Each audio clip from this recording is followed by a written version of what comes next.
You stand in the doorway of the stone cottage as the last light of afternoon bleeds away behind the ridge of naked oaks. The cold is already pressing its weight against your chest, though the true frost has not yet arrived. November, they call this month, the month of slaughter, the month when the world grows quiet and the earth hardens beneath your feet. You can feel it in your bones, this turning of the season, the way it settles into your marrow and makes your shoulders draw together.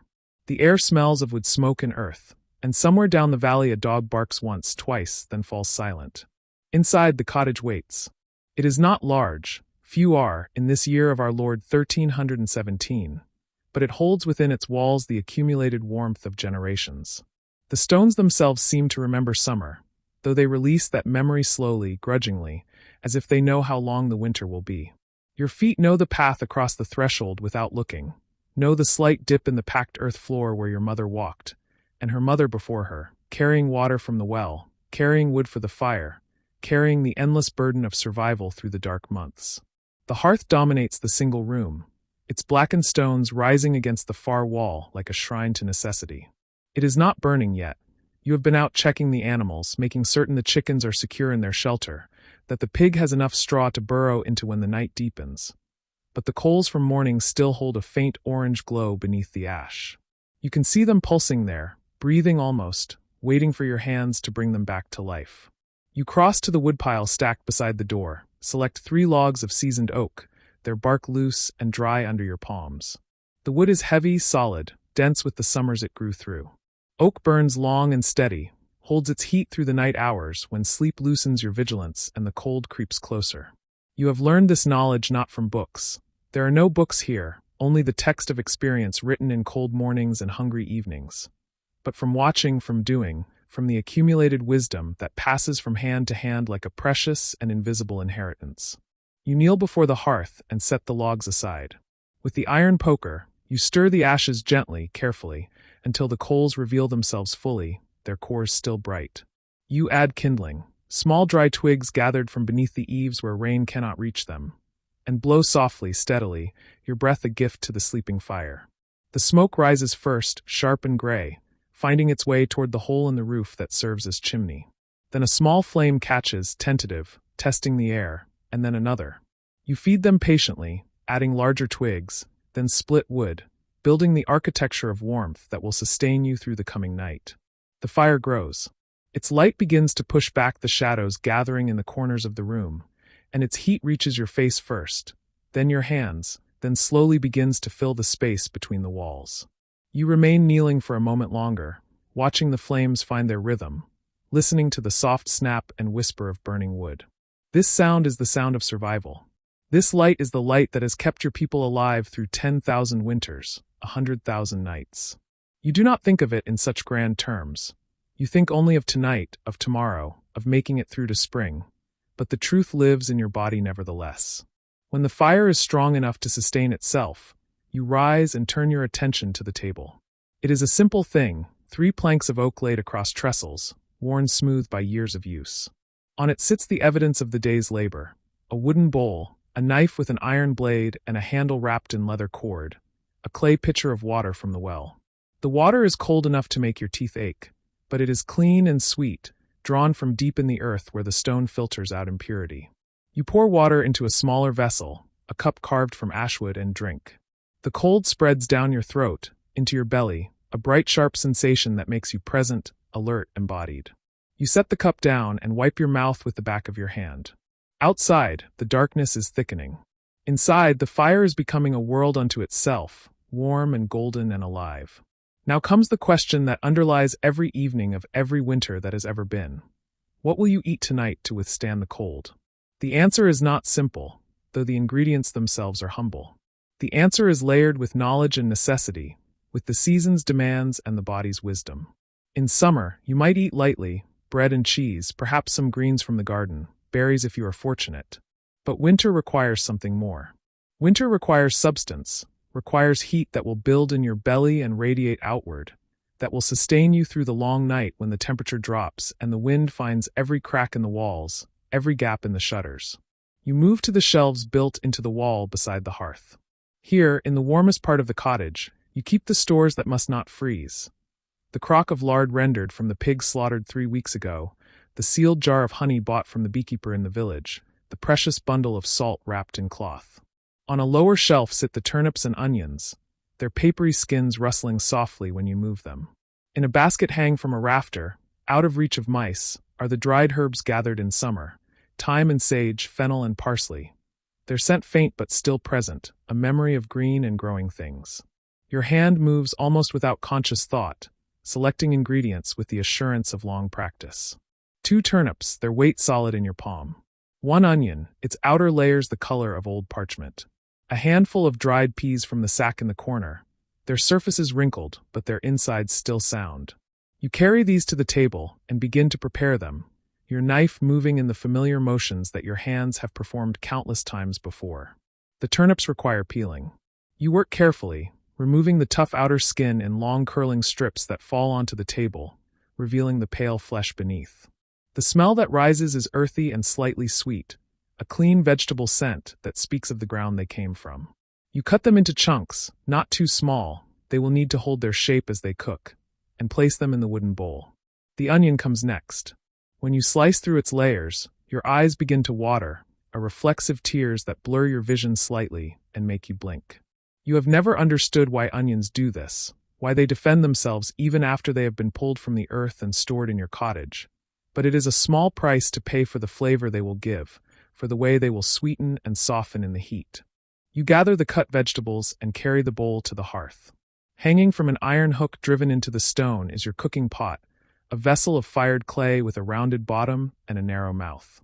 It is one of your most valuable possessions, inherited from your mother who received it from hers. You have mended it twice with pitch and linen strips where cracks threaten to spread, and you handle it with the care such a thing deserves. You lift the pot from its hook and set it on the stones beside the fire. Into it you place the vegetables, then add water from the pitcher until they are covered. The dried peas go in next, sinking to the bottom with soft plinking sounds. From the crock you take a spoonful of lard, white and creamy, still soft from sitting near the fire, and add it to the pot.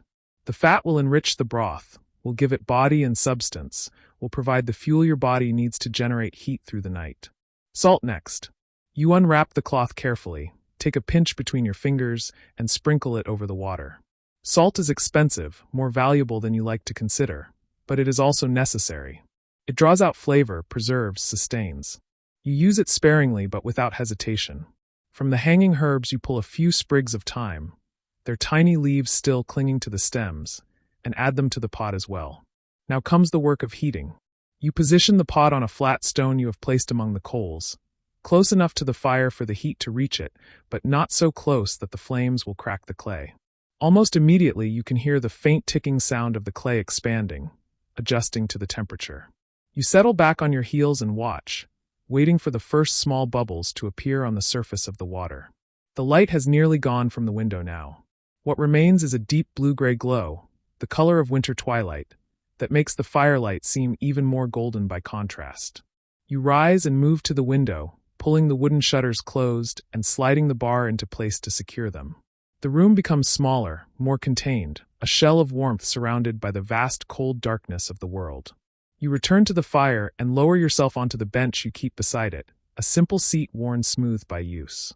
The pot is beginning to steam now, thin wisps rising from the surface of the water. You can smell the turnips starting to cook, their scent mingling with the onion and the herbs and the wood smoke. It is a good smell, a smell that means comfort and sustenance, that means you will not go to bed hungry, that means you will have strength for tomorrow's work. While the soup cooks, and it will cook for some time slowly, until the vegetables are soft and the broth has thickened, you allow yourself to rest. Your body is tired from the day's labor, from hauling wood and water, from tending the animals, from the 1,000 small tasks that make up survival in this time and place. You lean back against the stone wall and feel the warmth of the fire on your face, on your hands, soaking slowly into your clothes and your skin. This is the time when your mind begins to wander, when the immediate demands of work release their grip and allow space for thought, for memory, for the quiet contemplation that comes naturally in the presence of fire. You think about the winter ahead, about the stores you have laid by, and whether they will be sufficient. You think about the neighbors down the valley, about whether you will see them at church tomorrow, about the news they might bring from the village. You think about other winters past, some harder and some easier than this one promises to be. You remember the winter you were 12 years old, when the cold came early and stayed late, when the snow drifted higher than the door and your father had to dig a path just to reach the woodpile. You remember how the food grew scarce toward the end, how the soup became thinner and thinner until it was little more than hot water with a few scraps of cabbage floating in it. You remember the hunger, the way it sat in your belly like a stone, the way it made you lightheaded and irritable and cold from the inside out. But you also remember how the spring finally came, how the snow melted and the ground revealed itself again, black and sodden and beautiful. You remember the first green shoots pushing up through the earth, the first warm day when you could work outside without your cloak, the overwhelming relief of having survived, of being on the other side of winter once again. This winter will not be so hard, you tell yourself. You have been careful, have been provident. The harvest was adequate, if not abundant. The animals are healthy. The roof is sound. You have wood enough and food enough, and you have the knowledge that lives in your hands and your heart, the knowledge of how to turn simple things into sustenance, how to husband your resources, how to endure. The soup is bubbling now, a steady, gentle sound that fills the cottage. You lean forward and stir it with a wooden spoon, careful not to break up the turnips too much. The vegetables have begun to soften, to release their essence into the broth. The peas are swelling, taking on water, becoming tender. You taste a spoonful, blowing on it first to cool it, and assess. The flavors are good but not yet melded, not yet fully realized. It needs more time. You add another small piece of lard, another pinch of salt. Some people add barley to soup like this, if they have it, to thicken it and make it more filling. You have some barley, stored in a sealed crock to keep out the damp and the beetles, but you decide to save it for later in the winter, for the deep months of January and February when the stores run lower and the cold bites hardest. Tonight, this simple soup of turnips and peas will be enough. You stand at the threshold of the stone cottage as dusk settles over the village, and already you can feel it, that first whisper of cold that creeps beneath the door, through the gaps in the shutters, between the worn threads of your woolen tunic. This is November in the year of our Lord 1328, though such dates mean little to you now. What matters is the season. What matters is the coming dark, and the long hours that stretch between sunset and dawn when the cold becomes not merely a discomfort, but a presence, a companion, sometimes an adversary that must be faced with whatever resources you possess. The cottage you call home sits at the edge of a small village in the north of England, though it could be anywhere in this vast medieval world where winter is not a concept but a trial. Your neighbors live in similar dwellings, stone and timber, thatch and clay, each one a small fortress against the elements. You share this space with your family, your husband who works the Lord's fields, your mother whose hands have kneaded bread for more decades than you have lived, your two children whose laughter fills the daylight hours, but who huddle close when darkness falls. And there is the hearth. Always there is the hearth. You move inside now, pulling the wooden door closed behind you, and the single room that comprises your entire living space reveals itself in the failing light. The earthen floor, packed hard from years of footsteps. The pallets of straw mattress along one wall, covered with whatever blankets and furs your family has managed to gather. The rough-hewn table, its surface worn smooth by countless meals and tasks. A few shelves holding your meager possessions, wooden bowls, clay cups, an iron pot, a precious glass vessel that once belonged to your grandmother. And dominating everything, the hearth itself, built into the stone wall, its mouth dark now, but soon to be filled with fire, with warmth, with the promise of food that will carry you through the night. Your mother is already moving toward it, her movements practiced and efficient. She has prepared for this moment throughout the day, as she prepares every day once autumn surrenders to winter's advance. You watch her hands, gnarled now, the knuckles swollen, but still capable, still knowing, as she arranges kindling in the hearth. Dry twigs gathered from the forest floor. Strips of bark peeled from fallen branches. A handful of dried moss that catches flame easily. These are treasures in winter, hoarded and rationed. For wood itself is not unlimited, and every stick that burns is a stick that must be replaced through labor or coin, neither of which you possess in abundance. She strikes flint against steel, and the sparks fall like tiny stars into the waiting tinder. One catches. A thread of smoke rises. She bends close, her breath coaxing the ember into flame, and you remember being a child watching this same ritual, believing it to be magic, a kind of alchemy that transformed stone and stick into heat and light. You understand now that it is indeed a kind of magic, though one born of necessity rather than mystery. The magic of survival, of human persistence against the indifferent cold. The fire takes hold. Small flames lick upward, tentative at first, then growing bolder as your mother adds larger twigs, then split logs from the dwindling pile beside the hearth. The wood is oak, dense and slow burning, saved for these long nights when the fire must endure from dusk until dawn. You cannot afford to let it die completely, for the cold that seeps in once a fire goes out is harder to banish than the cold that is merely kept at bay. And so the fire becomes the heart of the household, its steady pulse the rhythm to which your evening moves. Light begins to fill the room, golden and flickering, casting shadows that dance across the stone walls. With the light comes the first threads of warmth, tentative yet, but promising. Your children come closer, drawn as all living things are drawn to flame. Your daughter, who has seen 7 winters, extends her hands toward the heat. Your son, barely 4, sits cross-legged on the floor, his face illuminated, his eyes reflecting the flames. Your husband enters from outside, bringing with him a gust of cold air and the scent of earth and animals. He has been seeing to the livestock, ensuring they too are settled for the night. He closes the door firmly, and the household is complete, gathered now in this single room that must serve every purpose: sleeping, working, eating, living. The fire grows stronger, and your mother rises from her crouch before the hearth, turning her attention to the evening's primary task. She moves to the table where she has already laid out the ingredients assembled throughout the day, and you join her there, for this work is shared work, women's work, the work of transforming simple elements into sustenance. There is grain. Always there is grain, when fortune allows, the foundation of survival, the substance that stands between your family and hunger. Tonight it is barley, harvested months ago and stored in the manor's granary, your husband's portion allotted as part payment for his labor in the Lord's fields. The kernels are small and hard, a dull brown color, and they rest in a worn linen sack that your mother now opens. The smell that rises from it is faintly sweet, earthy, the scent of fields and summer trapped within these tiny vessels of nourishment. She pours a measure of the barley into a wooden bowl, and you watch as she begins to pick through it, her fingers moving with automatic precision. She is searching for stones, for chaff, for any debris that made it through the threshing and winnowing. It is meditative work, this sorting, and your hands join hers, both of you moving in companionable silence. The barley makes a soft sound as it shifts beneath your fingers, grain against grain, a whispering music. Once the barley is clean, your mother carries it to the hearth where the iron pot now hangs from a hook embedded in the stone. The pot is one of your household's most valuable possessions. Iron is expensive, and a pot must last decades, must be treated with care and respect. She has already filled it with water drawn from the village well this afternoon, and that water is beginning to warm now in the growing heat of the fire. She pours the barley into the pot, and you hear the soft patter of grain meeting water. This will be pottage, the dish that sustains your household most nights, the foundation of your evening meal. Pottage is ancient, older than memory, a food that has filled bellies and warmed bodies since humans first learned to boil grain. It is simple, infinitely variable, and forgiving. It can be thick as porridge or thin as soup, enriched with whatever ingredients the season provides or the household can afford, or eaten plain when times are lean. Tonight, there will be more than barley alone.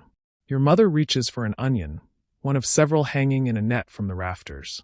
The papery skin crackles as she peels it away, revealing the firm white flesh beneath.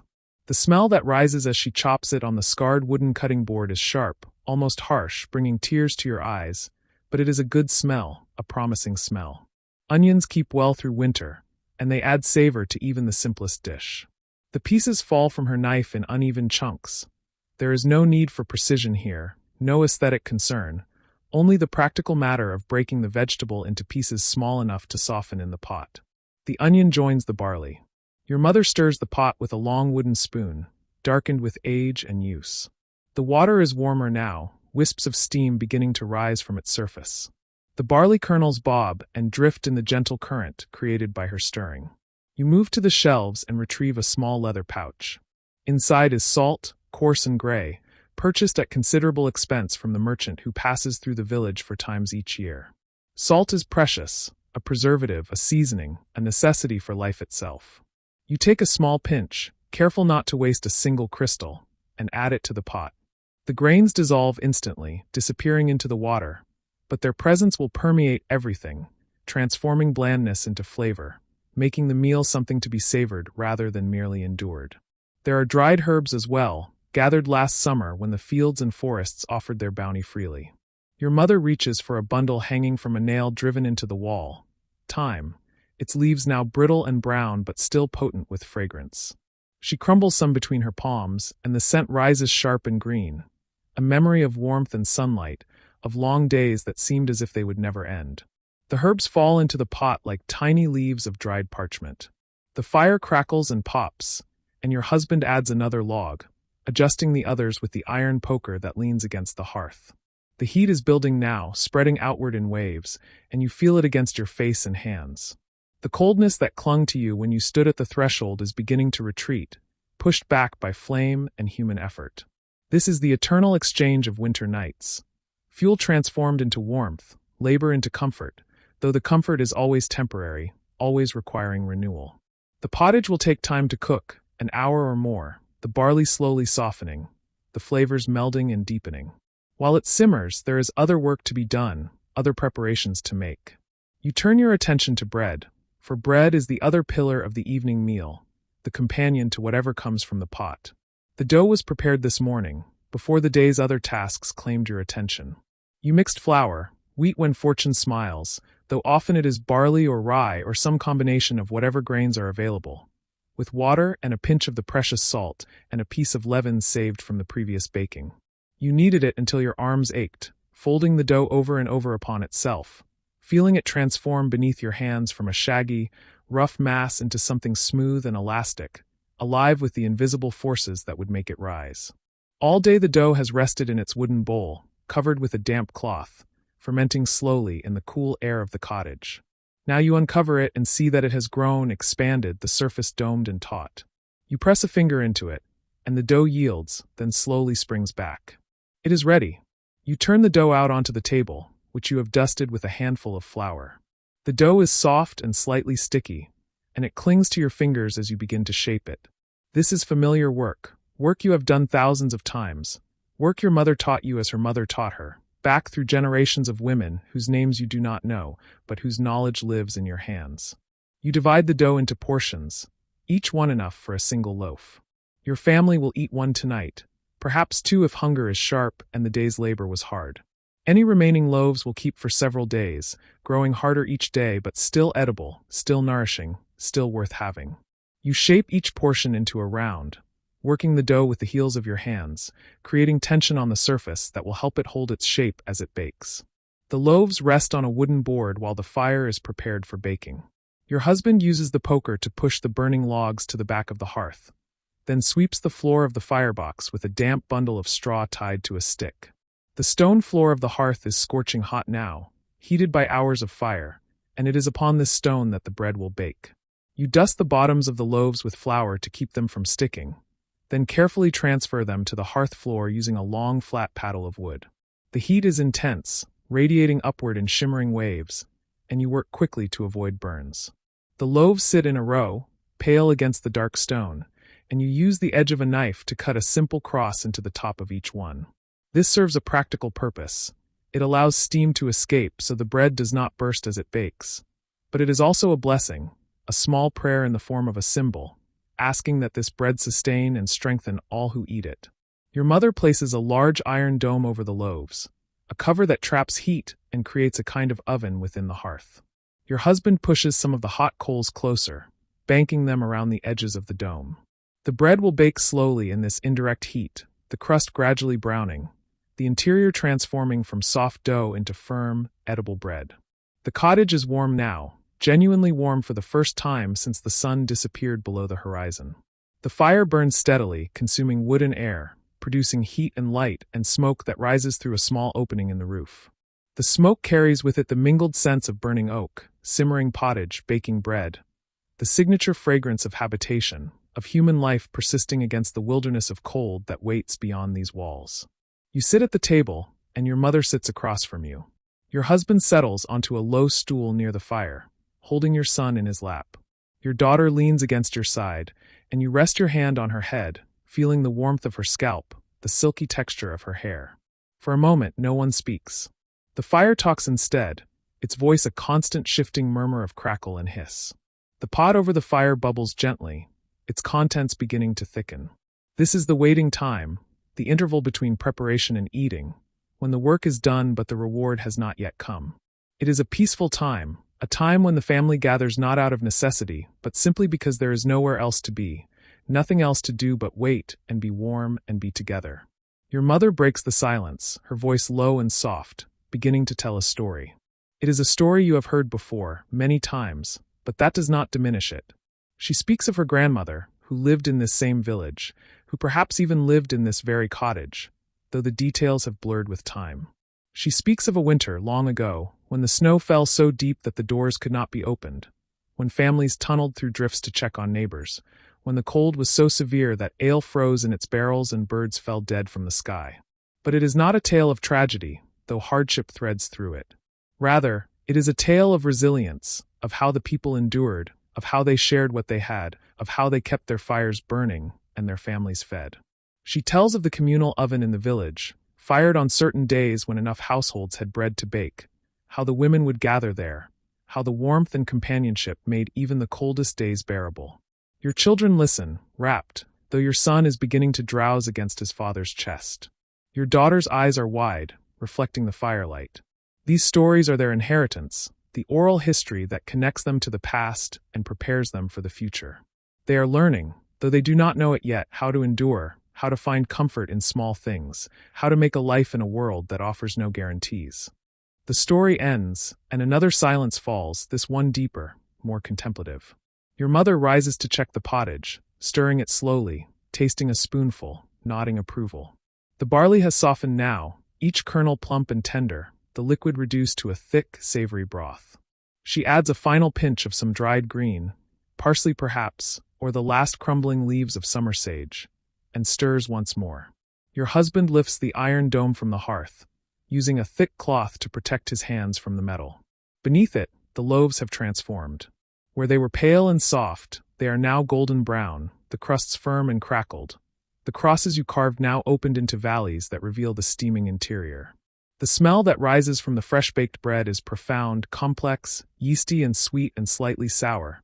The smell of alchemy and transformation, of raw ingredients made into something greater than the sum of their parts. He uses the paddle to slide the loaves from the hearth to the table, where they rest steaming in the firelight. The crust makes small settling sounds as it cools, tiny cracks and pops. Your mother brings the pot to the table, using a folded cloth to protect her hands from the iron handle. She ladles the pottage into wooden bowls, 4 of them, the thick mixture steaming and fragrant. You break the bread, pulling one loaf apart with your hands rather than cutting it, feeling the crust give way with a satisfying resistance, seeing the pale interior, still warm and soft, tear into irregular pieces.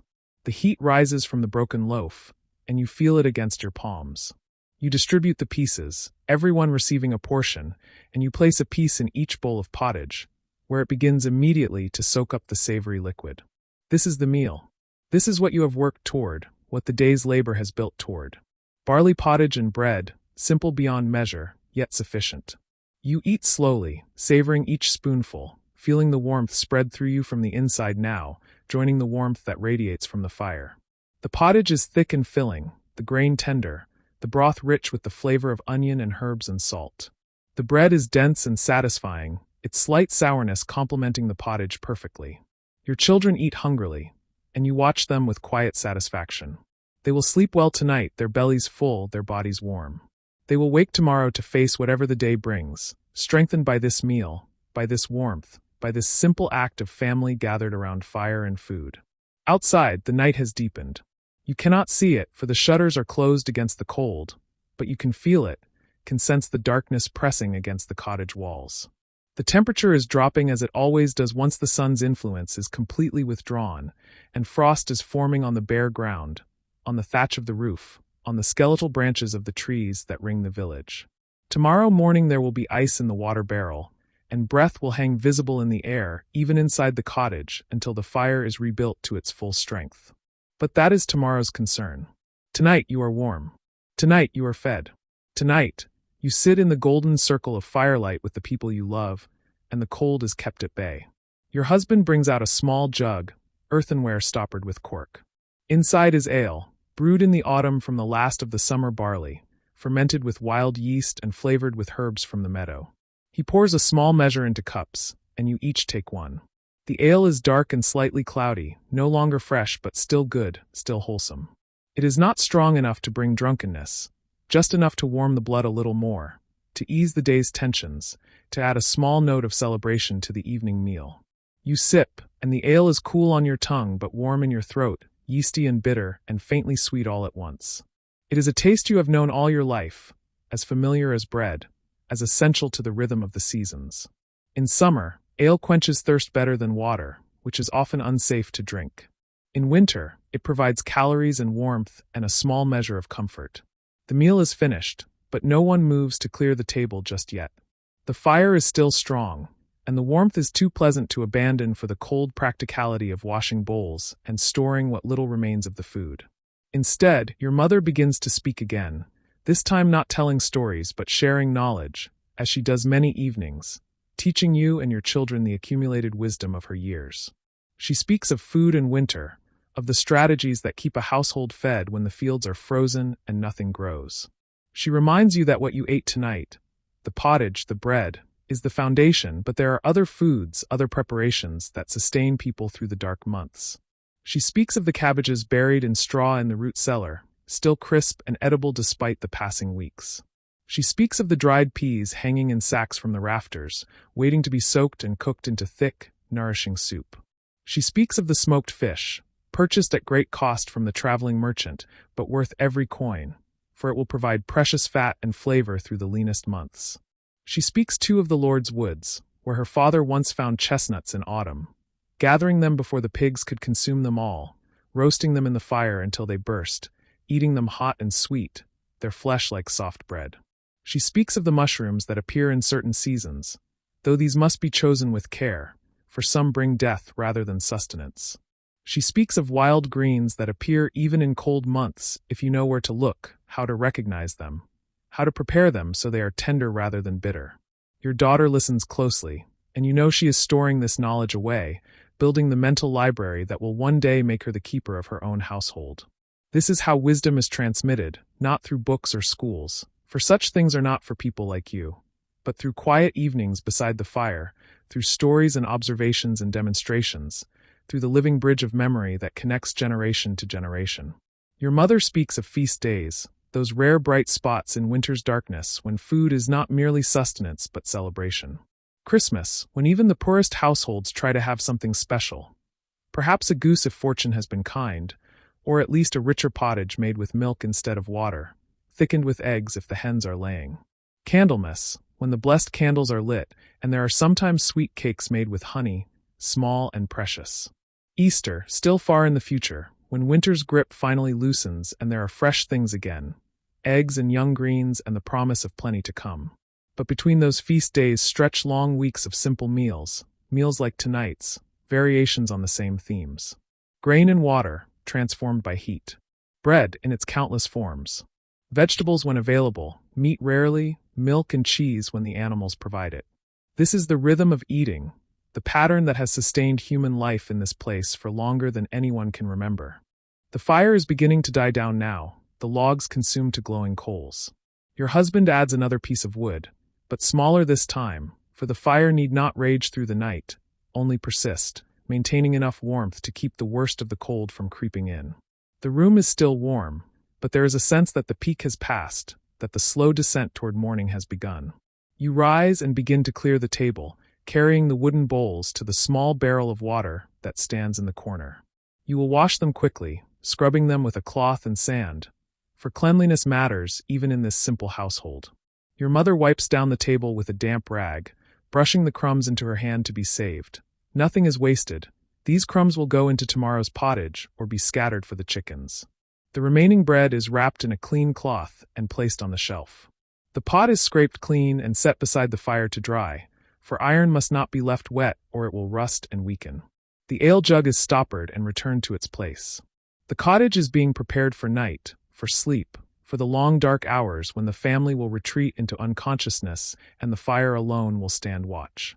Your children are already drowsy, their eyelids heavy. Your daughter helps her brother to the pallet they share, both of them still dressed, for no one undresses in winter, the layers of clothing too necessary for warmth to be removed. They burrow under the blankets, and you tuck these around them, making sure no drafts can reach their skin. You lean down and kiss each forehead, feeling the warmth there, the life that pulses beneath the surface. Your mother is already lying down on her own pallet, pulling her cloak over her as an additional blanket.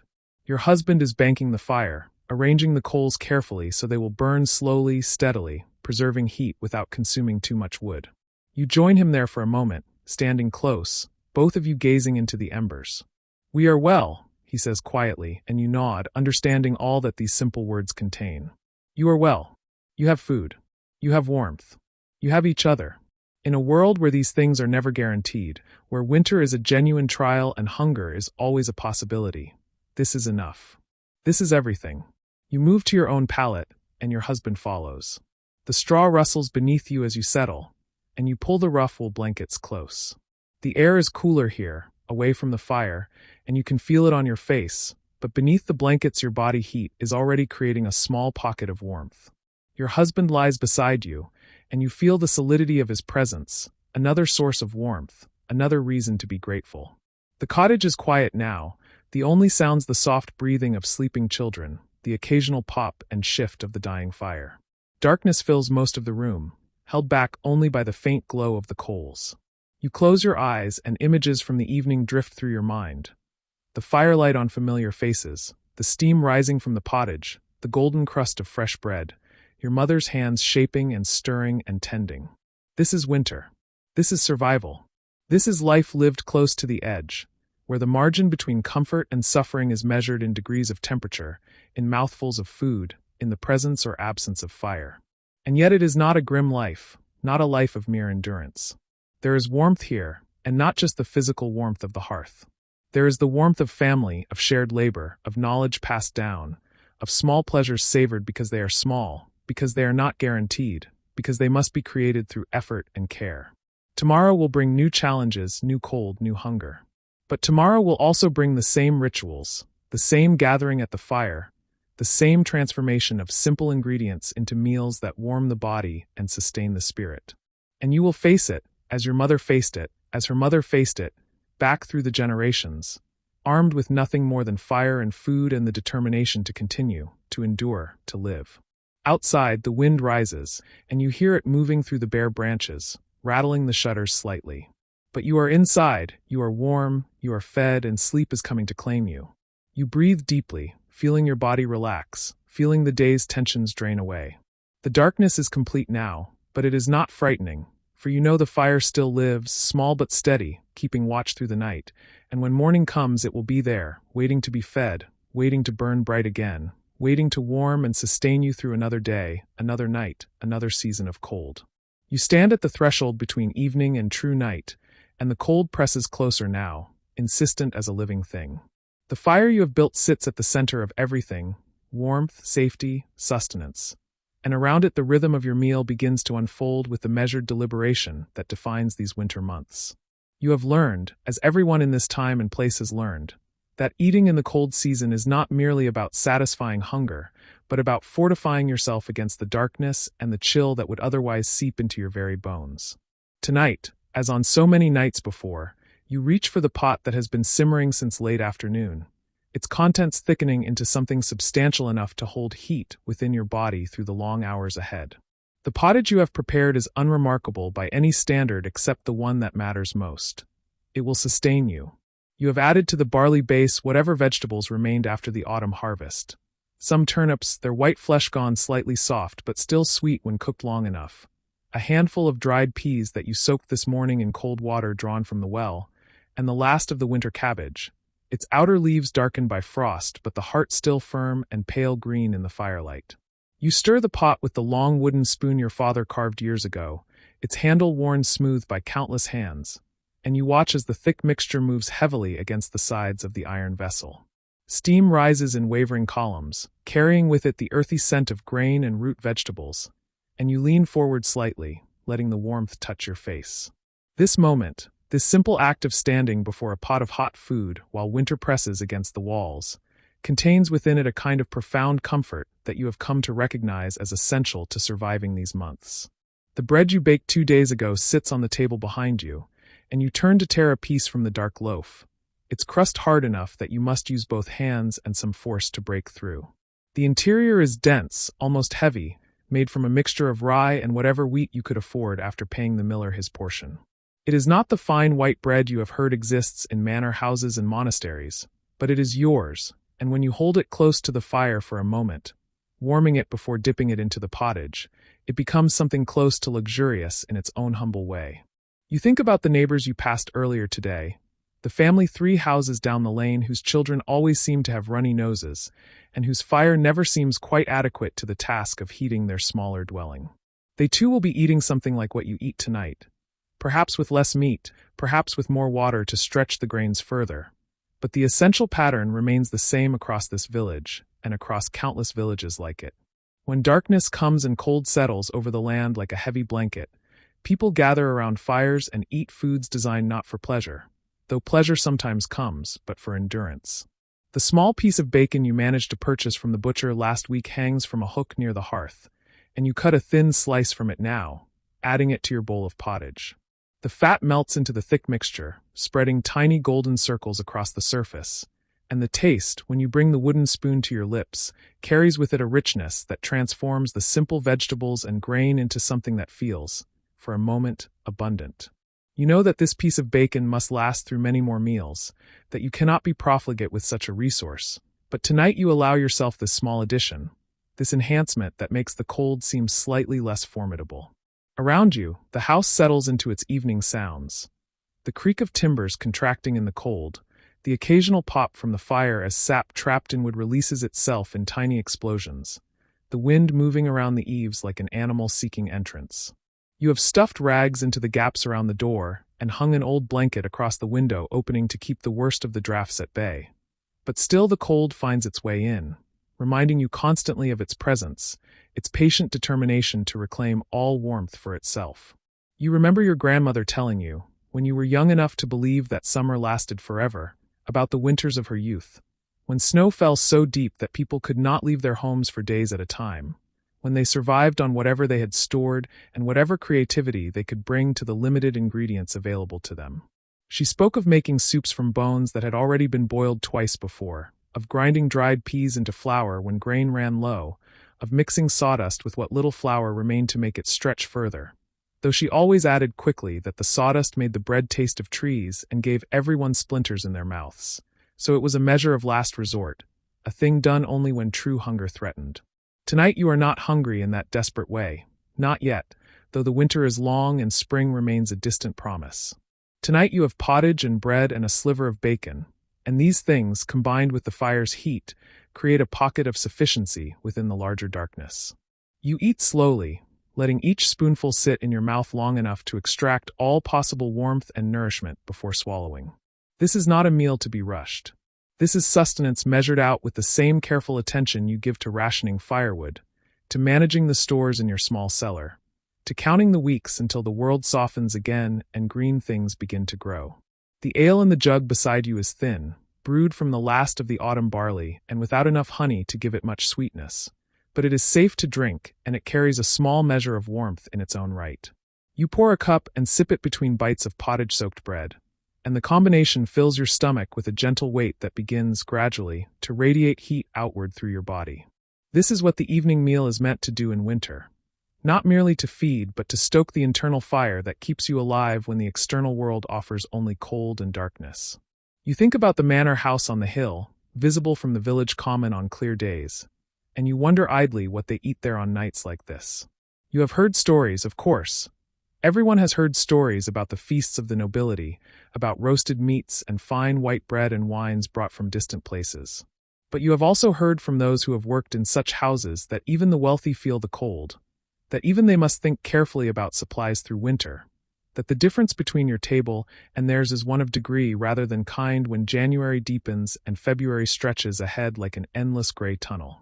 Still, you imagine they have more bacon than you do, more cheese stored in their cool chambers, more variety in their evening meals. Perhaps they have apples still, kept in straw in some deep cellar, or honey in quantity enough to sweeten their bread and their ale. Perhaps their fires burn higher, and their walls keep out more of the wind. But they too must wake in the darkness and go to bed in the cold, and they too must make the same fundamental calculation: how to keep the body warm and fed until the season turns. The pottage in your bowl grows cooler as you eat, and you pause halfway through to return to the pot and ladle more, still steaming, preferring to eat in small portions that stay hot rather than letting a full bowl sit and lose its heat to the surrounding air. This is another small piece of winter wisdom, learned through experience and observation. That hot food serves a double purpose, filling the stomach and warming the body from within, and that eating hot food slowly, in stages, extends that warming effect through more of the evening. You tear another piece of bread, and this time you use it to wipe the inside of your bowl clean, capturing every trace of the thick liquid, every bit of softened vegetable and swollen grain. Nothing is wasted. Nothing can be wasted. The margin between sufficiency and want is too narrow to allow for carelessness, and so you eat with the thoroughness of someone who understands that food is work made edible, that the pottage in your bowl represents hours of labor in fields and gardens, represents the carefully managed resources of an entire household, represents the difference between a cold night endured and a cold night survived. When your bowl is empty for the second time, you sit back on the bench and let your hands rest on the table's rough surface. Your stomach is full now, pleasantly heavy, and you can feel the warmth of the meal spreading through you, a gentle internal heat that pushes back against the cold air. This feeling, this particular sensation of being fed and warmed from within, is one of the reliable comforts of winter life.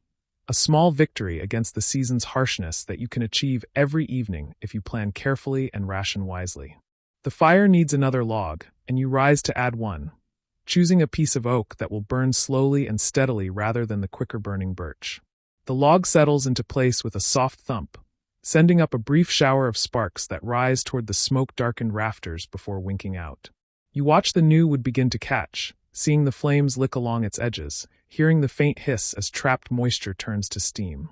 The fire is your companion through these nights, as essential as food, perhaps more so, and you tend it with the same careful attention you give to all the tasks that keep you alive and whole.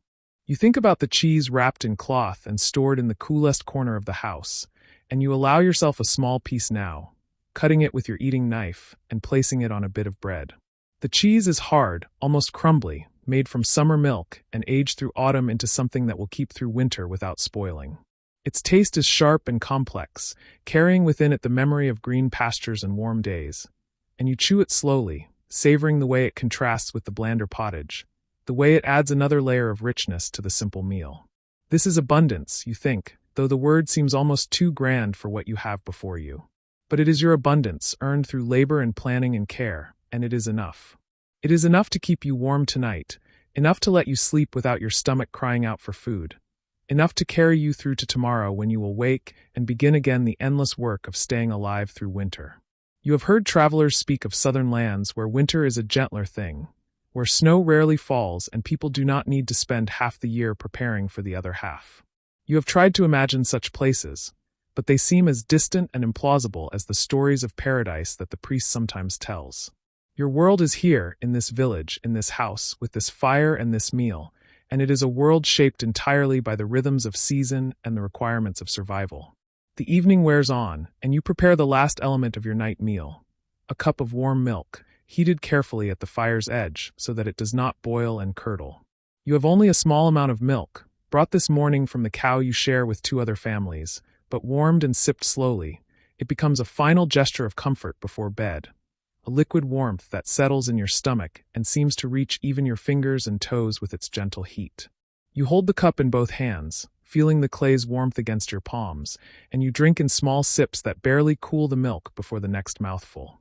Outside, you can hear the wind picking up, driving against the walls with renewed force, but inside, you are fed and reasonably warm, and these things together create a kind of contentment that has nothing to do with luxury and everything to do with meeting your basic needs in a harsh world.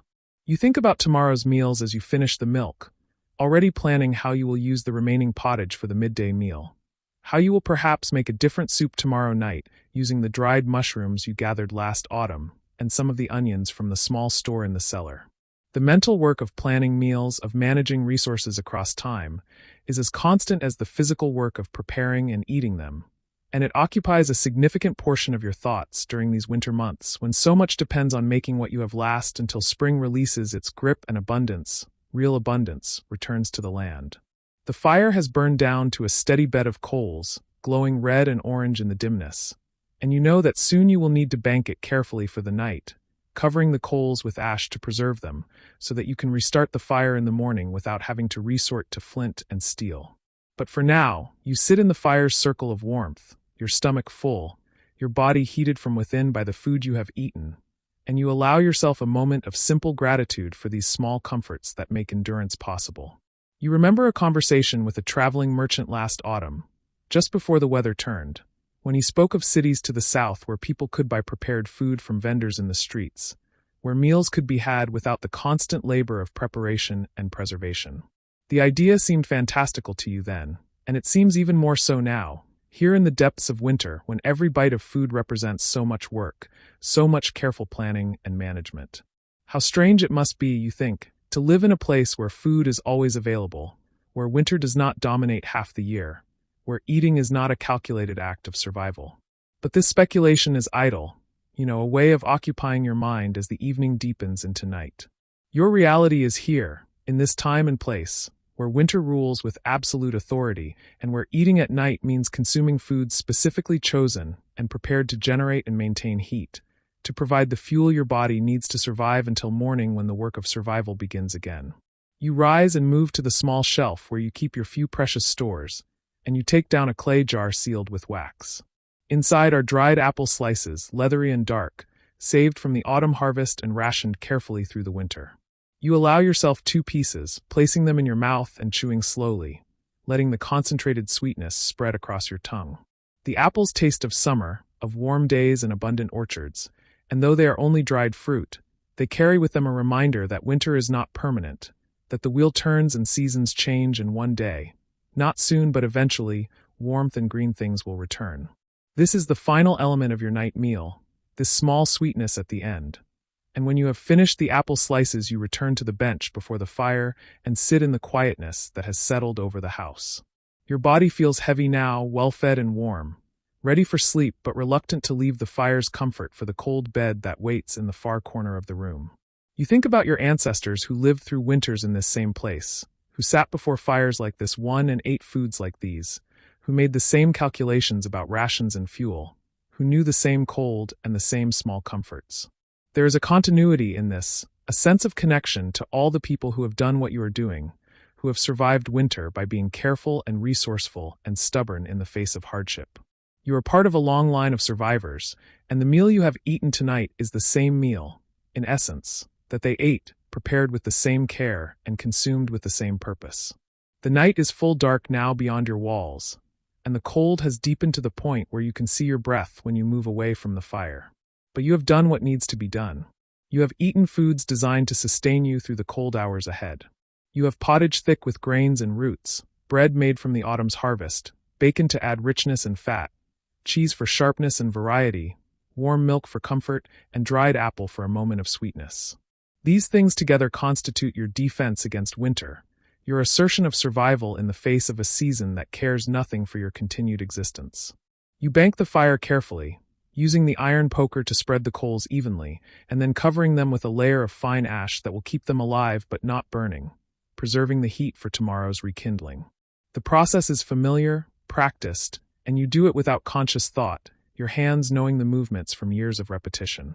When the fire is properly banked, you stand for a moment in the near darkness, feeling the residual warmth still radiating from the hearth, still present in your own well-fed body. You move toward the bed, navigating by memory and by the faint light that still escapes from beneath the ash-covered coals, and you wrap yourself in the heavy blankets you have piled there, layers of wool and linen that trap your body's heat and create a small warm space within the larger cold. As you settle into sleep, your last conscious thoughts are of the meal you have eaten, of the warmth it provided, of the way it has prepared you to endure another night in the long winter. This is what people ate at night to withstand the cold in the Middle Ages. Not exotic dishes or elaborate preparations, but simple, solid foods chosen for their ability to provide sustained warmth and energy, prepared with care and consumed with the full understanding of their importance. This is the food of survival, of endurance, of the stubborn human determination to continue existing even when the world seems hostile to that existence. And in the darkness, warm inside the cocoon of blankets, your stomach full and your body heated from within, you sleep, knowing that tomorrow you will wake and begin again the endless work of staying alive, that you will prepare another meal when evening comes, that you will continue, as people have always continued, through winter toward the distant promise of spring. The house settles around you. The fire glows softly beneath its blanket of ash, and outside the wind moves through the darkness, carrying with it the scent of snow and earth and the cold, vast emptiness of winter nights.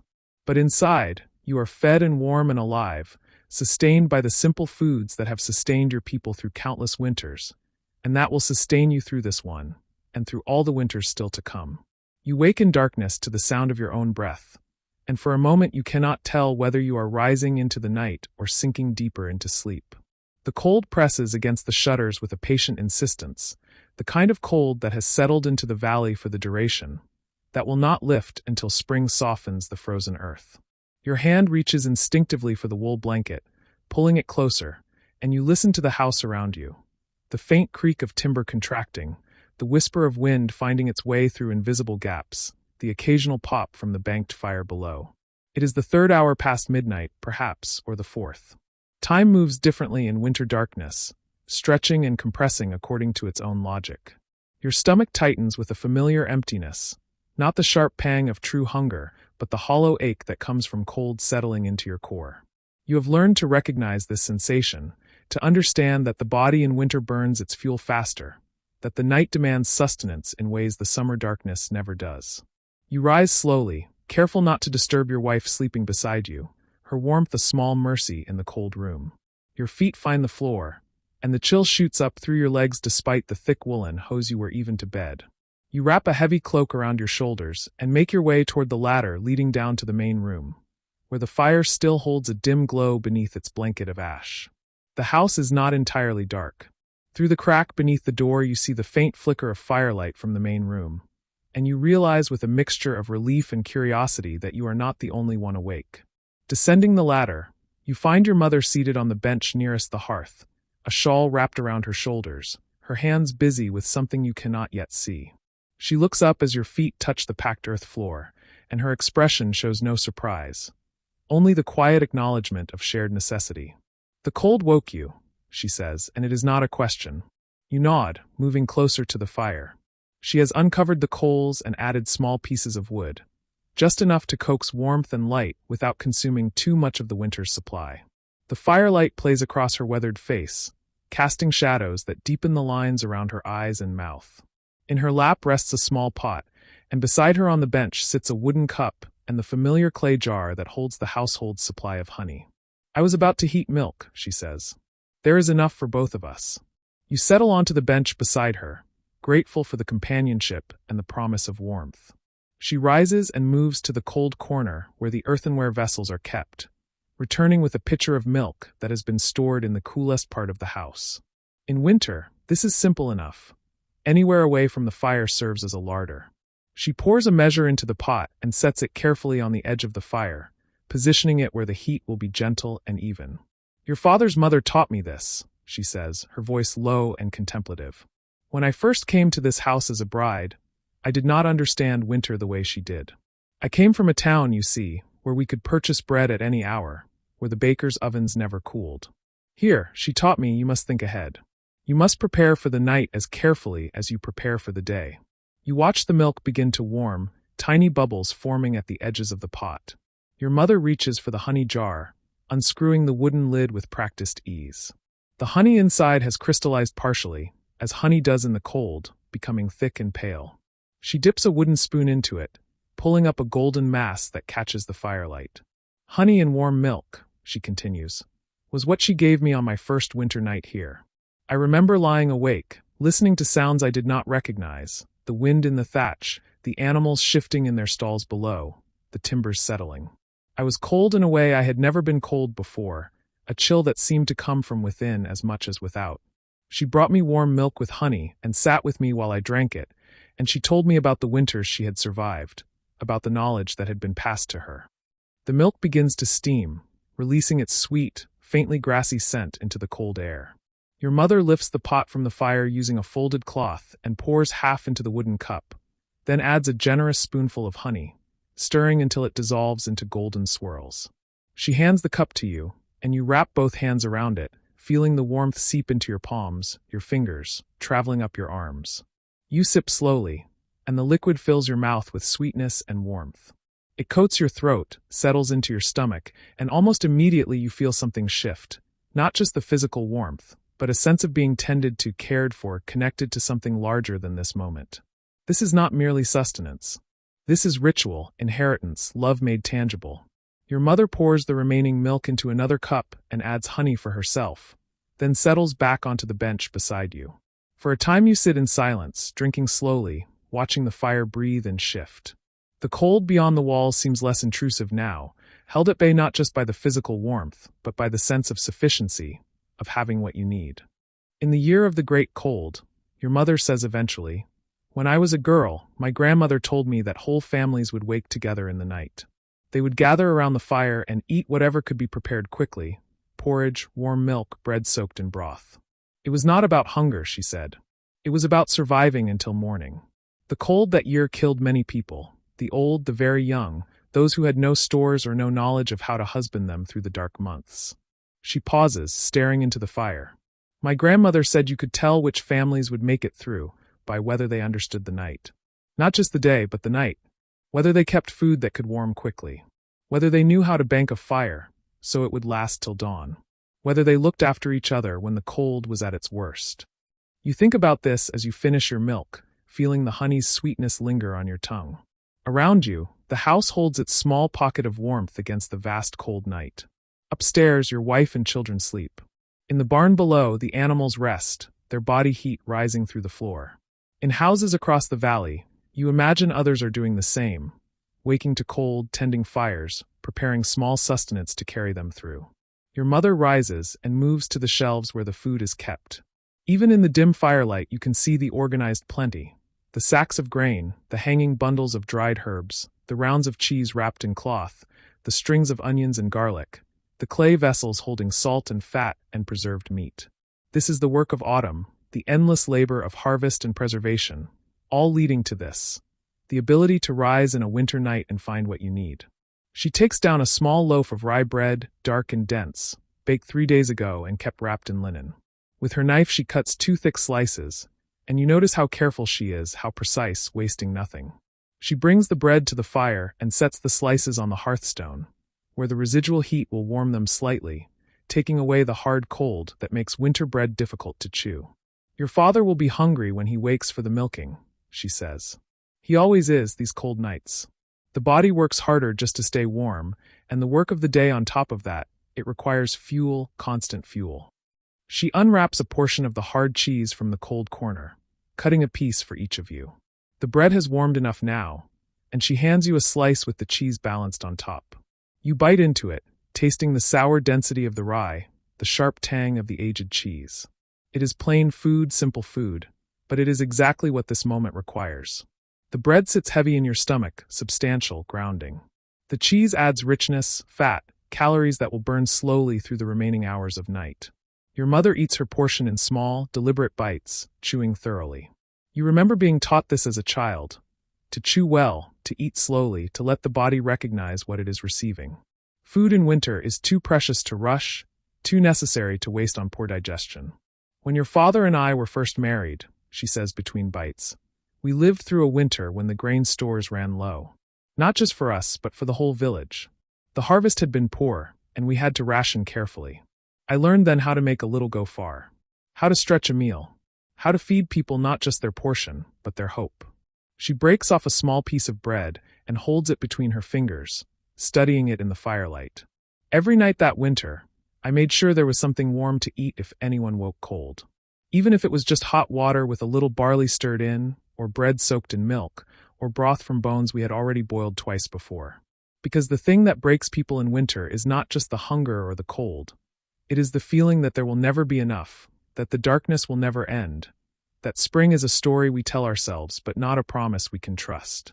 You understand what she means in a way you could not have understood as a younger person. You have lived through enough winters now to know their weight, their persistence, the way they test not just the body but the spirit. You have felt that doubt in the deepest part of winter, the wondering whether the stores will last, whether the animals will survive, whether you have prepared enough. She stands again, and this time brings out the clay pot of preserved butter, its surface sealed with a layer of salt. She scrapes away the salt carefully, saving it for another use, and scoops out a small amount of the butter beneath, golden, rich, a concentration of summer's plenty. She spreads it on the remaining hearthstone-warmed bread, and even cold as it is, it softens slightly against the warmth, becoming glossy. "Fat is what keeps you warm," she says, handing you the bread. "All winter, you must think of fat, butter, cheese, meat fat, anything that will burn slowly in the body. The nobles can have their roasted meats and their white bread and their spiced wines, but we have this, and it is enough. It is more than enough, if you know how to use it." The butter-rich bread is almost luxurious in your mouth, and you eat it slowly, savoring each bite. Your mother returns to the cold corner and brings back a small wooden bowl covered with a cloth. When she removes the cloth, you see a handful of walnuts, their shells dark and ridged. She sets the bowl between you on the bench and takes one, cracking it between two stones kept by the hearth for this purpose. The shell breaks with a sharp sound, and she picks out the meat carefully, offering half to you. The walnut is dense and oily, earthy and rich. You crack another, and another, the quiet percussion of shell breaking marking time. The fire crackles softly. Somewhere outside, a night bird calls once and falls silent. The cold presses against the shutters, but inside this circle of firelight, warmth holds. "My grandmother," your mother says, "told me that in the old times, before the church changed the calendar, people believed that the souls of the dead returned on the longest nights. They would leave out food for them, bread and milk and nuts, so the dead would know they were remembered, so they would be satisfied and not hungry in whatever realm they inhabited." She is quiet for a moment, her fingers working to extract a stubborn piece of walnut meat from its shell. I do not know if that is true, or if it is merely an old story. But I think there is wisdom in it anyway. The idea that we feed not just our bodies, but our bonds. That we eat in the night not just to survive until morning, but to remember who we are, where we come from, what we carry forward. The words settle into you like warmth, like sustenance. You think of all the people who have sat in this spot before you, feeding the fire, eating simple food in the deep night, willing themselves through to dawn. Your mother, your grandmother, her mother before her, back through generations you cannot name, but whose lives make yours possible. You are links in a chain, each one holding the knowledge of survival, passing it forward. Time passes in the way it does when you are warm and fed and companioned in the night, both quickly and slowly, each moment distinct yet flowing seamlessly into the next. Your mother rises periodically to tend the fire, adding small pieces of wood, adjusting the coals. She refills the water pot that hangs on the hook, ensuring there will be warm water when your father rises. She takes down bunches of dried herbs, thyme, sage, chamomile, and crumbles them into a small pot with hot water, creating a fragrant infusion that fills the room with scent. "Drink this," she says, pouring the herbal water into your emptied milk cup. "It will help you sleep again after, and it settles the stomach." The infusion is bitter and aromatic, tasting of summer fields and sun-dried grasses. You sip it slowly, feeling its warmth add to the warmth already established in your core. Your mother drinks hers with her eyes closed, her face tilted slightly upward, and you sense she is somewhere else in memory, perhaps in her own childhood, drinking such an infusion with her mother, or perhaps in the early years of her marriage, learning these rhythms and rituals. The door to the barn below creaks slightly as the animals shift in their sleep, and the sound seems to rouse your mother from her reverie. She opens her eyes and looks at you with an expression both tender and appraising, the look of a parent assessing whether their child has understood something important. "You will do this one day," she says quietly. "You will be the one who wakes in the night, who tends the fire, who makes sure there is food for those who need it. You will teach your children what I am teaching you, and they will teach theirs. This is how we survive, not as individuals, but as a chain of knowledge, each link holding firm." You nod, understanding the weight of this responsibility and the grace of it. You are being initiated into something ancient and essential, something that has nothing to do with wealth or status and everything to do with wisdom and care. The nobles in their stone castles may have richer food, more elaborate preparations, but the knowledge your mother is imparting is more valuable than any spiced meat or imported wine. It is the knowledge of sufficiency, of making do, of transforming simple ingredients into the means of survival. She begins to gather the cups and the pot, wiping them clean with a rag and setting them aside. The fire has burned down again to a steady glow, and she banks it carefully, covering the coals with ash to preserve them through what remains of the night. The room grows slightly dimmer, the shadows deepening, but the warmth remains. "When I was young," she says, performing these small tasks with the efficiency of long practice, "I thought winter was the enemy. I resented it. The cold, the darkness, the way it confined us, limited us. But I have learned that winter is also a teacher. It teaches patience. It teaches planning. It teaches the difference between what we want and what we need. It teaches us to be grateful for small warmth, simple food, the presence of others in the dark." She pauses, her hand resting on the mantel where the small carved figures of the household saints stand watch. "And it teaches us that we are not alone in our struggle. Everyone faces the same cold, the same darkness. The nobles behind their stone walls, the monks in their cells, the travelers on the road. All of us are held by winter, tested by it. What separates those who thrive from those who merely endure is knowledge and community. Knowing what to eat, when to eat it, how to prepare it. And knowing that others will wake with you in the cold night, that you do not face it alone." These words seem to you like a kind of prayer, or perhaps a blessing, and you receive them as such. You feel suddenly, acutely, the privilege of this moment, to be sitting in warmth and safety, fed and tended, learning from someone who has survived countless winters and emerged not hardened but wise, not diminished but deepened. Your mother gestures toward the ladder. "You should return to bed now, while the warmth from the food is still in you. You will sleep well until dawn." You rise from the bench, feeling the satisfying fullness in your stomach, the warmth radiating through your limbs.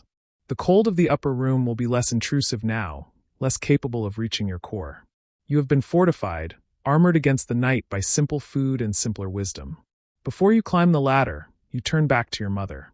"Will you sleep now too?" She shakes her head slightly, settling back onto the bench. "Soon. I will sit a while longer, until I am sure the fire is properly banked. And sometimes I like these hours alone. They are the only quiet time in the day, the only moment when I am not needed by someone, when my time is my own." You understand this too, the need for solitude, for silence, for the space to simply be without purpose or obligation. You nod to her and begin to climb, moving slowly in the dimness. As you ascend, you hear her voice once more, soft and almost singing. "Sleep well. The morning will come." It always does. In the upper room, your wife has not stirred. You remove the cloak and ease back beneath the blankets, and her warmth and yours mingle, creating a pocket of comfort. The cold still presses against the shutters, but it seems less urgent now, less threatening. Your stomach is full, your body warm, your mind settled. You think of your mother downstairs in the firelight, keeping watch in her own way, and you think of all the other people in all the other houses doing the same, tending fires, eating small sustenance, enduring through to dawn. Sleep comes more easily now, and as you drift toward it, you carry with you the taste of honey and milk, the richness of butter and cheese, the earthiness of walnuts, the bitter comfort of herbal water. These tastes will become, over years and winters, the tastes of safety, of survival, of love. They will be the flavors you associate with the deepest part of night, with cold held at bay, with the knowledge that you are cared for and capable of caring in return. The night continues beyond your small island of warmth, vast and cold and indifferent. But you have learned tonight that the night is also punctuated by small resistances, small assertions of life and warmth and continuity. In countless houses across the dark landscape, fires glow softly. Milk warms in pots. Bread is broken and shared. Nuts crack open to reveal their hidden richness. People tend to each other and to themselves, performing the small rituals that add up to survival, that transform mere endurance into something approaching grace. You sleep, and the winter night holds you with the rest, neither cruel nor kind, simply present, simply itself. And in the morning, when you wake to gray light filtering through the shutters, you will find that you have made it through once more. The fire will be coaxed back to full life. Porridge will bubble in the pot. The work of the day will resume.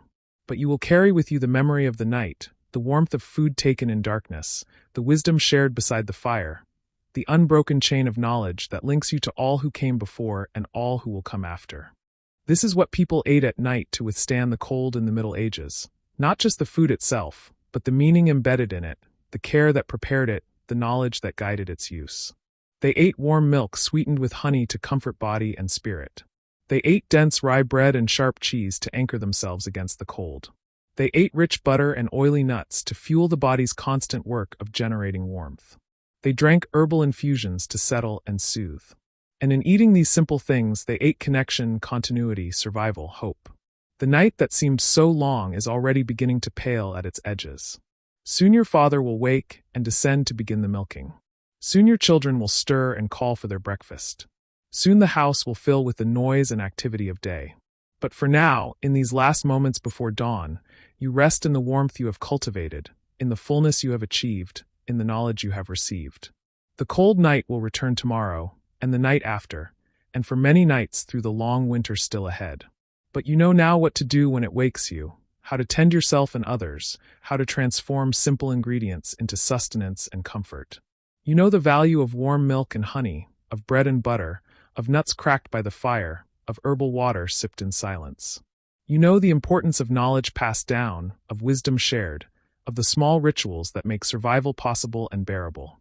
You know, in short, what your mother has taught you this night.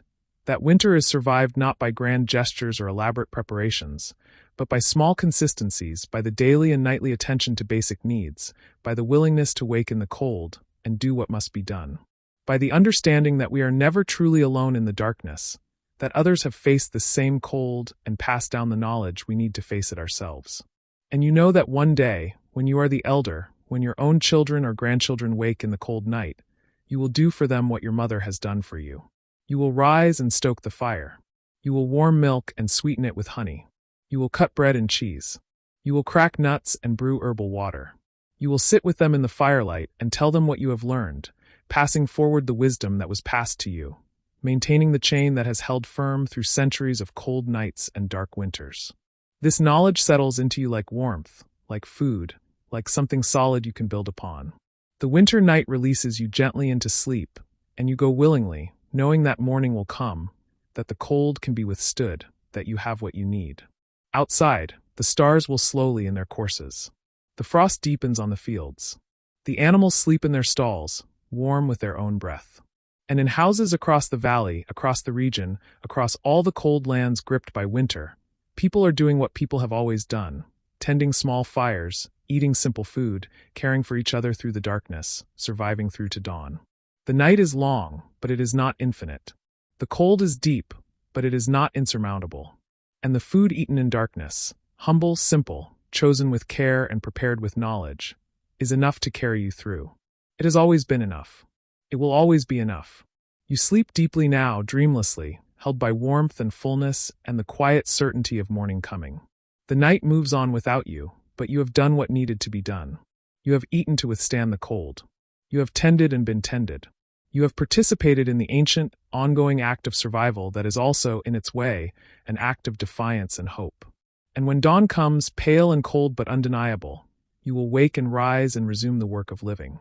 But you will carry with you the memory of this night, the taste of honey and milk, the warmth of the fire, the wisdom of your mother's words.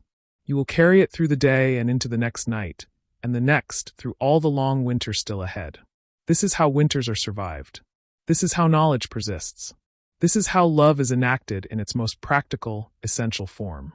This is what people ate at night to withstand the cold in the Middle Ages, and why it mattered, and why it still matters, why it will always matter.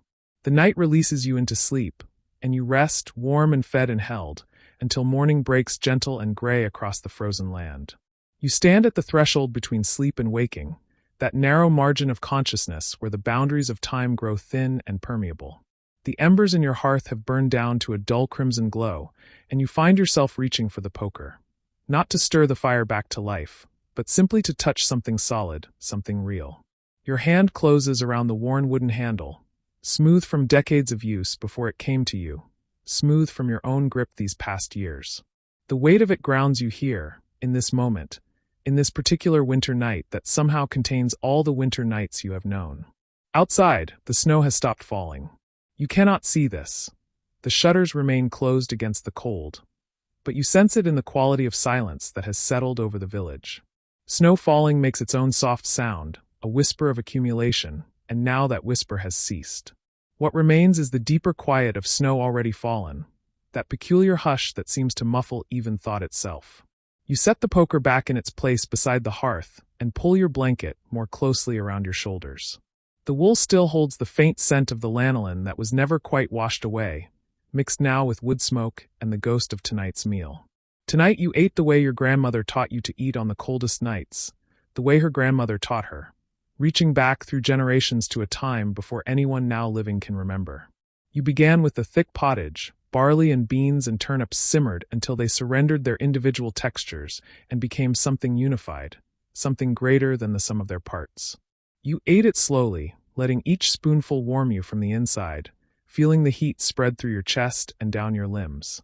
You broke your bread into the bowl, the heavy rye bread baked 3 days ago, dense and dark and still good, and watched it soften and swell with the liquid, creating that perfect consistency that sits heavy in the stomach and radiates warmth for hours. But you did not stop there, because tonight was a cold night, a night that demanded more.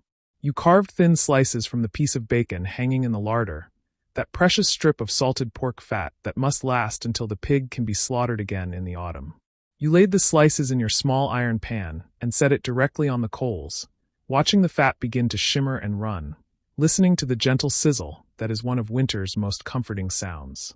When the bacon had crisped and curled at the edges, you ate it slowly, chewing each piece thoroughly, extracting every bit of flavor and warmth and sustenance. The rendered fat you poured back into your clay pot, to be saved and used again, nothing wasted, everything honored.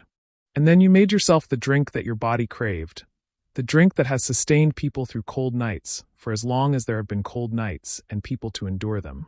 You took your wooden cup and poured in ale from the jug, the weak ale, the everyday ale that everyone drinks because water alone cannot always be trusted, and you heated an iron rod in the fire until it glowed. When you plunged the hot iron into the ale, it hissed and steamed and the liquid bubbled and frothed, and suddenly it was transformed. The heat activated the sugars remaining in the grain, brought out sweetness you could not taste in the cold ale, and the steam that rose carried the scent of malt and warmth, and something almost like comfort made tangible. You added a small scraping of nutmeg, extravagant, yes, but tonight seemed to call for it, and a spoonful of honey, and you drank it in slow, deliberate sips, feeling the warmth move down your throat and settle in your belly like a gentle fire. Now, in the aftermath of the meal, you find yourself thinking about the nature of hunger and satisfaction, about the way food becomes more than mere fuel when the world turns harsh. The cold changes everything about eating. In summer, a meal is often a casual thing, something taken almost thoughtlessly, your body requiring replenishment, but not desperately so. You eat your bread and cheese, your fresh greens and berries, and you are satisfied in a light, uncomplicated way. But winter hunger is different. Winter hunger is a hollow ache that goes deeper than the stomach, that settles into your bones and makes you feel as though you might never be warm again. And winter satisfaction, when it comes, is also different. It is profound, almost spiritual, a sense that you have successfully defended yourself against the darkness and the cold for one more night. You think about all the people in all the cottages and halls and monasteries throughout this land, throughout all lands, who are in this moment digesting their evening meals, their bodies converting food into heat and energy and life itself. You think about the children asleep in their beds, their stomachs full of warm pottage, their dreams untroubled because they have been fed. You think about the elderly, for whom each winter is a battle that must be fought with every resource available, and how a good meal can be the difference between enduring and succumbing. You think about the monks in their cold cells, their austere meals of bread and beans and weak beer nonetheless sufficient to keep body and soul together through the frigid nights. You think about the wealthy in their great halls, their elaborate meals of multiple courses and fine wines, and you wonder if their satisfaction is greater than yours, or simply different, or perhaps less in some fundamental way because it is taken for granted. The truth is that you do not envy them, the wealthy, not really. Yes, it would be pleasant to have more variety, more spices, more meat, more of everything that makes eating a pleasure rather than merely a necessity. But there is something about simplicity, about knowing exactly what you have and what you need and how to make the most of it, that feels right to you. Your meal tonight was humble by the standards of the noble classes, but it was sufficient, and there is a deep satisfaction in sufficiency that perhaps abundance cannot match. You ate what you needed to stay warm through the night. You used your resources wisely. You wasted nothing. These are small victories, perhaps, but on a night like this, they feel significant. You shift your position slightly, adjusting the blanket, And as you do, you become aware again of your body, of the physical reality of your existence in this particular time and place. Your stomach is full, but not uncomfortably so. You can feel the warmth of the food radiating through you, fighting back the cold that presses against the shutters and seeps through the gaps in the walls. Your hands, which were cold earlier despite the fire, have warmed. Your feet, wrapped in their wool stockings, no longer ache with chill. You are, for this moment, comfortable, and comfort in the depths of winter is a form of wealth that cannot be counted in coins or measured in acres.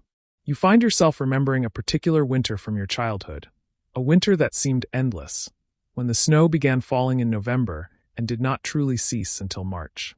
You remember being hungry much of that winter, not starving. Your family saw to it that you were fed, but hungry nonetheless, with that gnawing emptiness that children feel so acutely. You remember your mother dividing the food with scrupulous fairness, making sure everyone received their portion, even if the portions were small. You remember the way she would sometimes slip you an extra bit of bread, pressing it into your hand with a warning look to say nothing to your siblings. You remember the first truly abundant meal after that long winter, when spring finally came, and with it fresh eggs and the first greens from the garden, and a chicken that had stopped laying and could therefore be sacrificed to the pot. You remember feeling that your stomach might burst with the unaccustomed plenty, and the way your mother laughed, a sound you had not heard in months, and said, "Eat slowly, child, or you'll make yourself sick with happiness." Eat slowly. It is good advice for any time, but especially for winter nights like this. When food is precious and warmth is scarce, rushing through a meal is a kind of waste. You learned this lesson long ago, but you still sometimes need to remind yourself of it, especially on nights when the hunger is particularly sharp. Tonight you ate slowly, deliberately, paying attention to each bite, each swallow, each increment of warmth that entered your body. You were not merely feeding yourself, you were engaging in a ritual of survival and care, honoring the food, honoring your body, honoring the chain of effort and providence that brought the meal to your table. The fire has burned lower still, and you know you should add another log or two if you want the warmth to last through the night. But for a moment you simply sit and watch the coals, their faint pulsing glow like the heartbeat of some ancient, patient creature. You think about fire, about humanity's relationship with fire, about the way it has shaped not just what we eat but how we think about eating. Raw grains are nearly inedible, hard and bitter, but fire transforms them into bread, into pottage, into beer. Raw meat is tough and dangerous, but fire renders it safe and tender. Fire is the bridge between the natural world and the human world, the tool that allowed us to extract more nutrition from our food, to warm ourselves against the cold, to create light in darkness. Every meal cooked over fire is a small miracle, a defiance of the raw and the wild, an assertion of human ingenuity and will. Your ancestors understood this in a way that perhaps you, with your lifelong familiarity with fire, do not fully grasp. There are stories, old stories passed down through so many generations that their origins have been forgotten, about the time before humans knew how to make fire, when they had to steal it from lightning strikes or volcanic vents and carefully preserve it, never letting it go out because they did not know how to create it anew.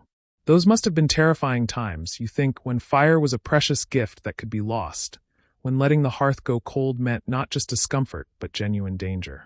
Even now, when everyone knows how to strike a spark from flint and steel, there is still anxiety about the fire going out, still a sense that the flame must be tended and protected.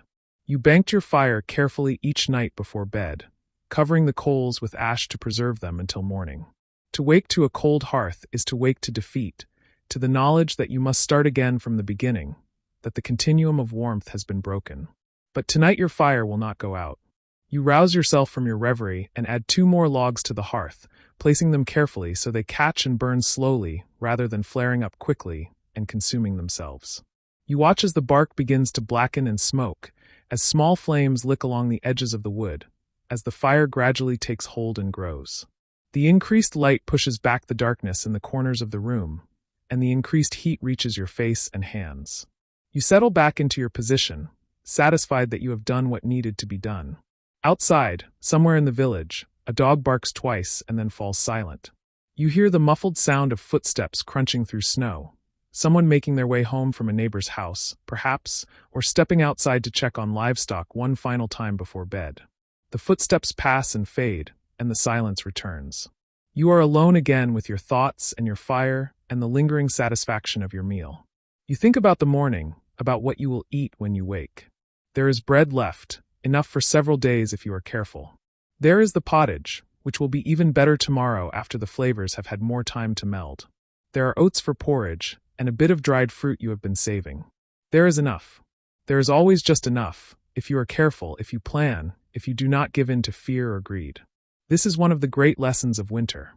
That sufficiency is possible, that survival is not a matter of abundance, but of wisdom and care and the willingness to endure. And you are willing to endure. This is not even a question, not a choice you consciously make. Endurance is simply what people do, what they have always done, what they will continue to do as long as there are people and winters, and the need to survive through them. You eat your meals, you tend your fire, you wrap yourself in wool and wait for spring. And spring will come, as it always has, as it always will.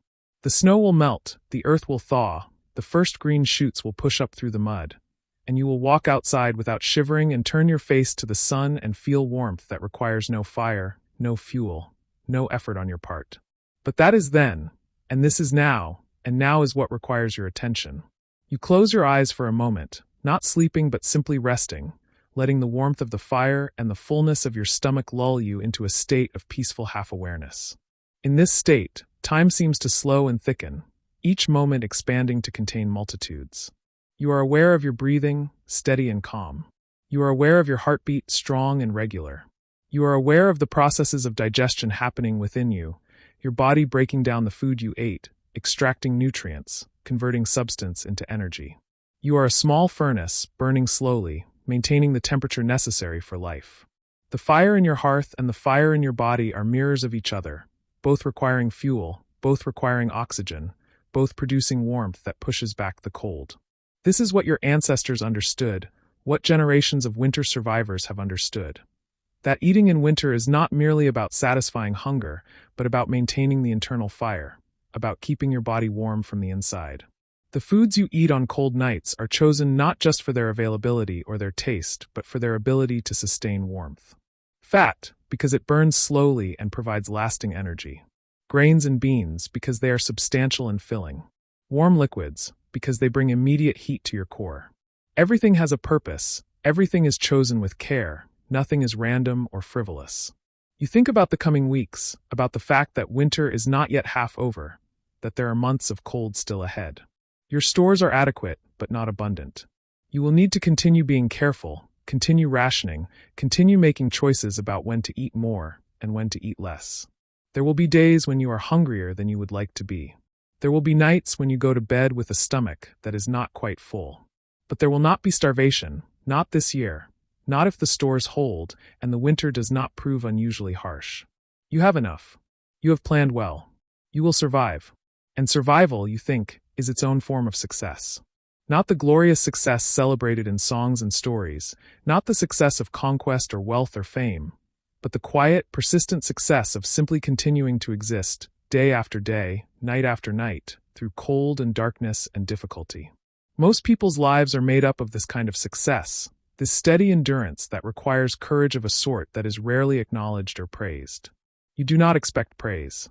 You simply expect to wake tomorrow morning, to eat your bread and porridge, to tend your fire, to make it through another day. And then another, and another, until spring comes and the battle with winter is won one more time. The fire crackles softly, a small sound that nonetheless fills the room with its suggestion of warmth and life. You open your eyes and look at the flames, watching the way they dance and shift, never the same from one moment to the next, always changing yet always essentially fire. There is something hypnotic about watching flames, something that pulls at an ancient part of your mind, the part that remembers when fire was magic, when it was the difference between human and animal, between civilization and wilderness. You could watch for hours and never grow bored, could lose yourself in the patterns of light and shadow, the play of colors from white-hot center to golden edges to the darkness beyond. But you do not watch for hours. You watch for a while, long enough to feel your eyelids growing heavy, long enough to feel your body beginning to relax towards sleep. Then you make the final preparations for the night. You use the privy one last time, braving the cold air in the small room, then hurrying back to the warmth of the hearth. You check that everything is secure, that there are no embers that might escape the hearth, that the door is properly barred. You bank the fire carefully, arranging the coals and covering them with ash, so they will maintain their heat until morning without consuming too much wood. You wrap yourself in your blankets and settle into your sleeping place, arranging the wool and sheepskins to create the warmest possible cocoon. And as you lie there, hovering on the edge of sleep, you feel a sense of completion, of rightness. You have done what needed to be done. You have eaten what you needed to eat. You have tended your fire and your body and your home. You have survived another day of winter, and you will survive tomorrow as well, and the day after that. This is not heroism, not as the songs tell of heroism, but it is its own form of valor, quiet and persistent and real. Your last conscious thought before sleep takes you is of warmth, of the way it feels to be fed and safe and reasonably comfortable despite the cold pressing in from all sides. You think of the food in your stomach, still radiating heat through your body.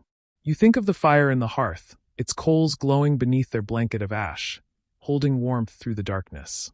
You think of all the other people, in all the other homes, experiencing this same sequence of eating and tending and sleeping, this nightly ritual of survival and care. And then you think of nothing at all, as sleep rises up and claims you, as your breathing deepens and slows, as your body surrenders to rest. The fire burns low but does not die. The cold presses close but does not enter. The night continues outside, vast and dark and indifferent, but you are inside, warm enough, fed enough, safe enough. For tonight, for this night, it is sufficient. The hours pass unmeasured and unremarked. Your body does its work, digesting, repairing, resting, maintaining the steady temperature that life requires. The fire does its work, burning slowly, converting wood to warmth, keeping the worst of the cold at bay. The house does its work, sheltering you from wind and snow, providing the container within which warmth can be preserved. Everything functions as it should, as it was designed to function, as generations of experience have taught it to function. Somewhere deep in the night, you half-wake, aware of coldness in the air, aware that the fire has burned very low. You do not fully rouse. Instead, in a state between sleep and waking, you reach for the poker and stir the coals, and add one small piece of wood from the stack you kept close for this purpose. You watch through half-closed eyes as the wood catches, as new flames spring up, as warmth begins to flow again. Then you sink back into sleep, the task accomplished, the danger averted, the night secured. Morning will come, as it always does. The gray light before dawn will gradually fill the room, and you will wake to cold air on your face and the knowledge that another day of winter has arrived.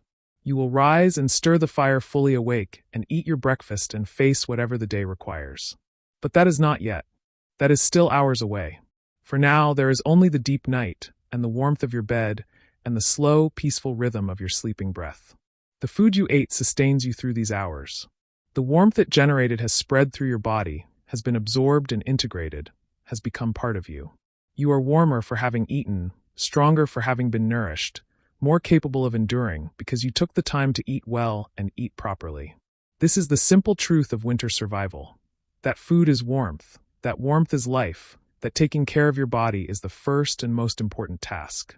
In the morning, you will remember this night as one of many, as an ordinary night that was nevertheless good, a night when you had enough to eat and fuel for the fire and a safe place to sleep.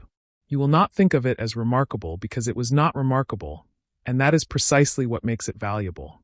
The unremarkable nights, the ordinary nights when everything functions as it should, when needs are met and dangers are avoided. These are the nights that constitute most of a life. These are the nights that matter most in the long accumulation of days that adds up to a life lived. But you do not think these thoughts now, because you are asleep, deeply asleep, your mind at rest along with your body. You dream, perhaps, though you will not remember the dreams upon waking. You shift position occasionally, adjusting without conscious thought to maintain comfort. Your body knows what it needs and how to get it, knows how to regulate temperature, how to signal when more wood is needed on the fire, how to rest and repair and prepare for the day ahead. The coals glow softly in the darkness, a tiny pocket of warmth and light in the vast cold night. They are enough. You are enough. The food you ate was enough. Everything that needed to happen has happened. Everything that needed to be prepared has been prepared. All that remains is to wait for morning, and your body knows how to do that without any conscious effort from you. And so you sleep, and the fire burns, and the night passes, and somewhere beyond the darkness and the cold, spring waits, patient and inevitable, for its time to come again. But that is a long time away yet, many meals and many nights and many careful acts of survival away. For now, there is only this: the warmth of your bed, the fullness of your stomach, the shelter of your home, the steady presence of the fire. It is enough. It has always been enough.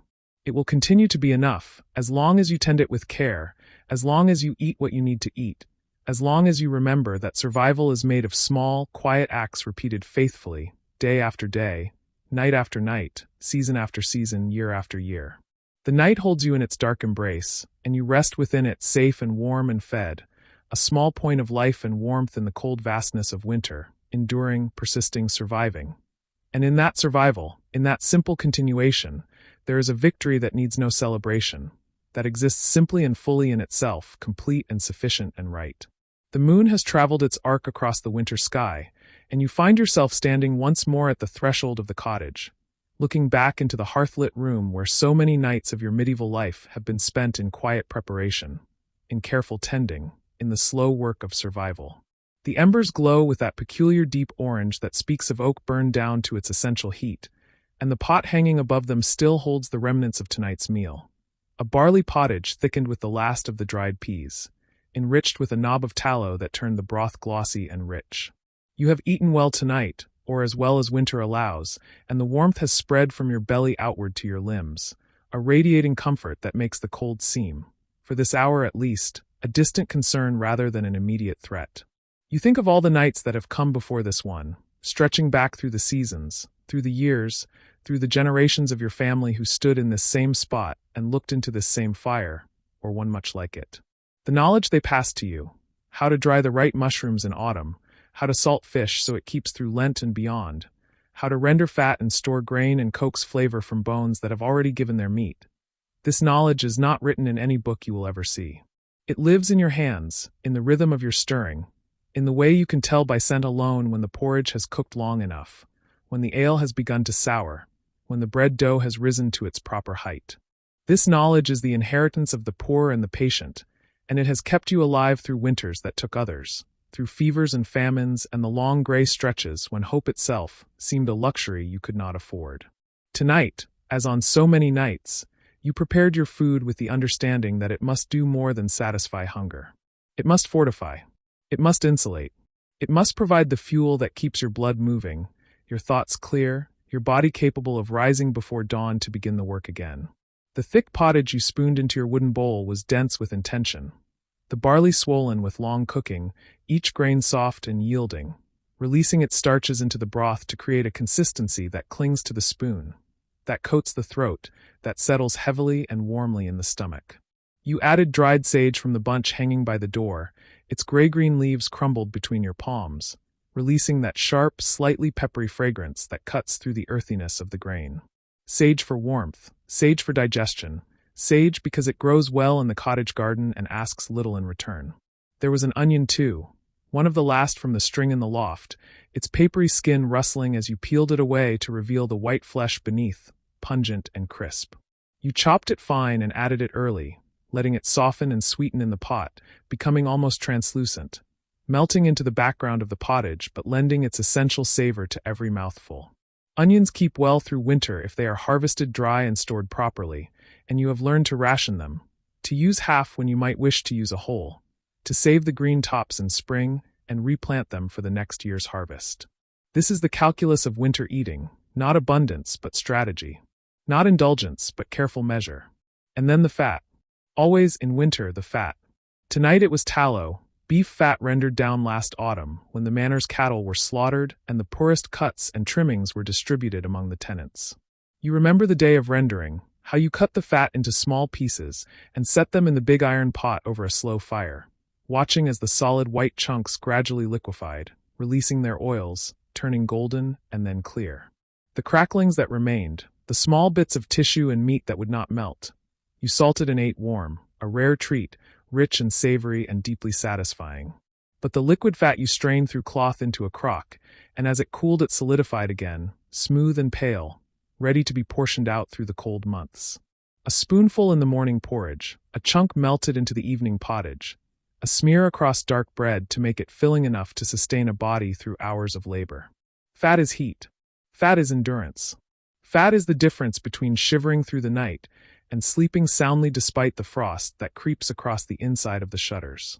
You carried your bowl to the table and sat on the bench worn smooth by generations of use, its surface marked with the small scars of daily life, knife cuts, burn marks, the circular stains left by countless cups and bowls.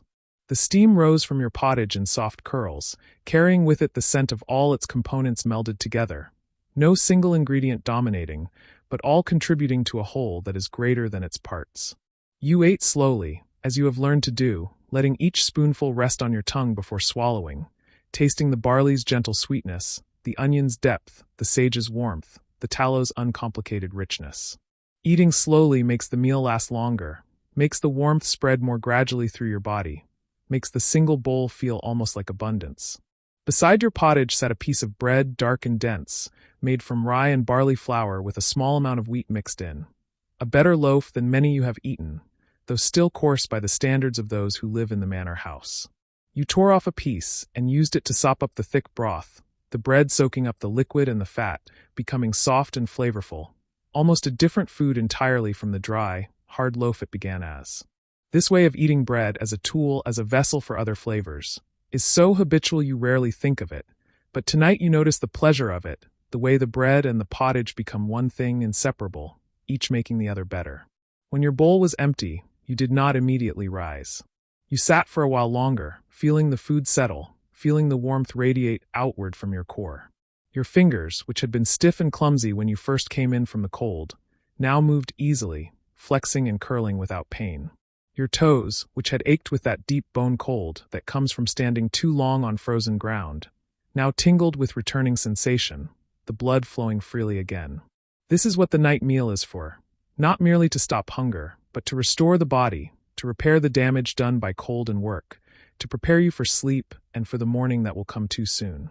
Across the room, the bread dough you set to rise earlier in the evening has grown, the cloth covering it now slightly domed, and you know that in the morning you will shape it and bake it, and the cottage will fill with that incomparable scent of baking bread, and there will be warm slices to break your fast, to give you the strength to face another day. The rhythms of this life are so deeply ingrained that you follow them almost without thought. Set the dough at evening, bake in the morning, render the fat in autumn, use it through winter, plant in spring, harvest in autumn, preserve for the cold months. These rhythms are not arbitrary.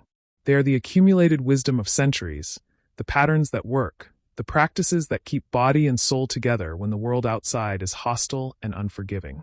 You think of the others in the village, in their own cottages, eating their own evening meals. Old Marjorie 2 doors down, widowed these 5 years, living on her small garden and the charity of neighbors, her pottage tonight likely thinner than yours, with less fat, fewer vegetables, but still warm, still nourishing in its way. The miller's family, better off than most, perhaps with meat in their pot, a piece of salt pork or even a bit of mutton, and white bread on their table, and ale that is not watered. The family at the edge of the village, the ones who lost their pig to sickness last month, who are rationing their grain carefully, who go to bed a little hungry most nights, but who will, if they are fortunate and careful, make it through to spring. Each household with its own version of survival, its own strategies and resources, its own quiet battles against the cold. And you think of those who are not so fortunate, who have no cottage, no fire, no stores of grain or fat. The beggars who move from village to village, sleeping in barns when they can, in hedgerows when they cannot, dependent on the charity that Christian duty demands, but that poverty makes scarce. What do they eat on these cold nights? Scraps from a more fortunate table, perhaps. Bread so stale it must be soaked in water to be chewed. Thin gruel made from whatever grain can be begged or gleaned. On good days, a bowl of pottage from a monastery kitchen, served with the stern reminder that idleness is sin and that able-bodied men should work. On bad days, nothing at all, or near enough to nothing that it makes no difference. For them, winter is not merely uncomfortable, it is lethal. Each cold night winnows their numbers, and by spring there are always fewer. You rise from the table and carry your bowl to the bucket of water near the door, rinsing it clean and setting it to dry on the shelf. The simple acts of cleaning and tidying, of putting things in their proper places, are part of the ritual of evening, part of the transition from wakefulness to rest. You bank the fire, pushing the embers together, covering them with ash to slow their burning, so that in the morning there will still be heat enough to rekindle the flames without the laborious work of striking sparks from flint and steel. This too is a skill passed down, the knowledge of exactly how much ash to use, how to arrange the coals so they will hold their heat through the night without consuming themselves entirely. The cottage is dim now, lit only by the red glow of the banked fire and the faint silver moonlight that seeps through the gaps in the shutters. You move toward the sleeping area, a corner of the room where straw mattresses are laid on a wooden platform, raised slightly off the cold earth floor. The mattresses are covered with rough woolen blankets and furs, rabbit skin stitched together, a sheep skin that still holds the lanolin's water-resistant quality, whatever can be gathered and saved and repurposed. You have heated stones earlier in the evening, setting them near the fire, and now you wrap them in cloth and place them at the foot of the bed, where they will radiate warmth through the night, making the nest of blankets almost comfortable, almost cozy. Before you sleep, there is one more small ritual. From a shelf you take a clay cup and pour into it a measure of warm ale that has been sitting near the fire, taking on heat without boiling. You sip it slowly, feeling the warmth slide down your throat, feeling the gentle haziness that ale brings, the softening of thoughts, the easing of worries. This ale was brewed in autumn from the barley harvest, flavored with herbs from the garden. Chamomile for calmness, meadowsweet for its gentle sweetness, a bit of yarrow for its bitter balance. It is not strong ale, not the heavy drink that makes men stagger and fight, but rather a nourishing drink, something between food and beverage, a source of calories and comfort. In winter, when water can be unsafe and milk scarce, ale becomes the drink of daily life, sipped by children and adults alike, by workers in the fields and women at their spinning, by the old and the young. It is as essential as bread, as much a part of survival as any pottage or porridge. You finish the ale and set down the cup, and now, finally, you are ready for sleep. You remove your outer garments, the heavy tunic, the thick hose, but you do not undress completely.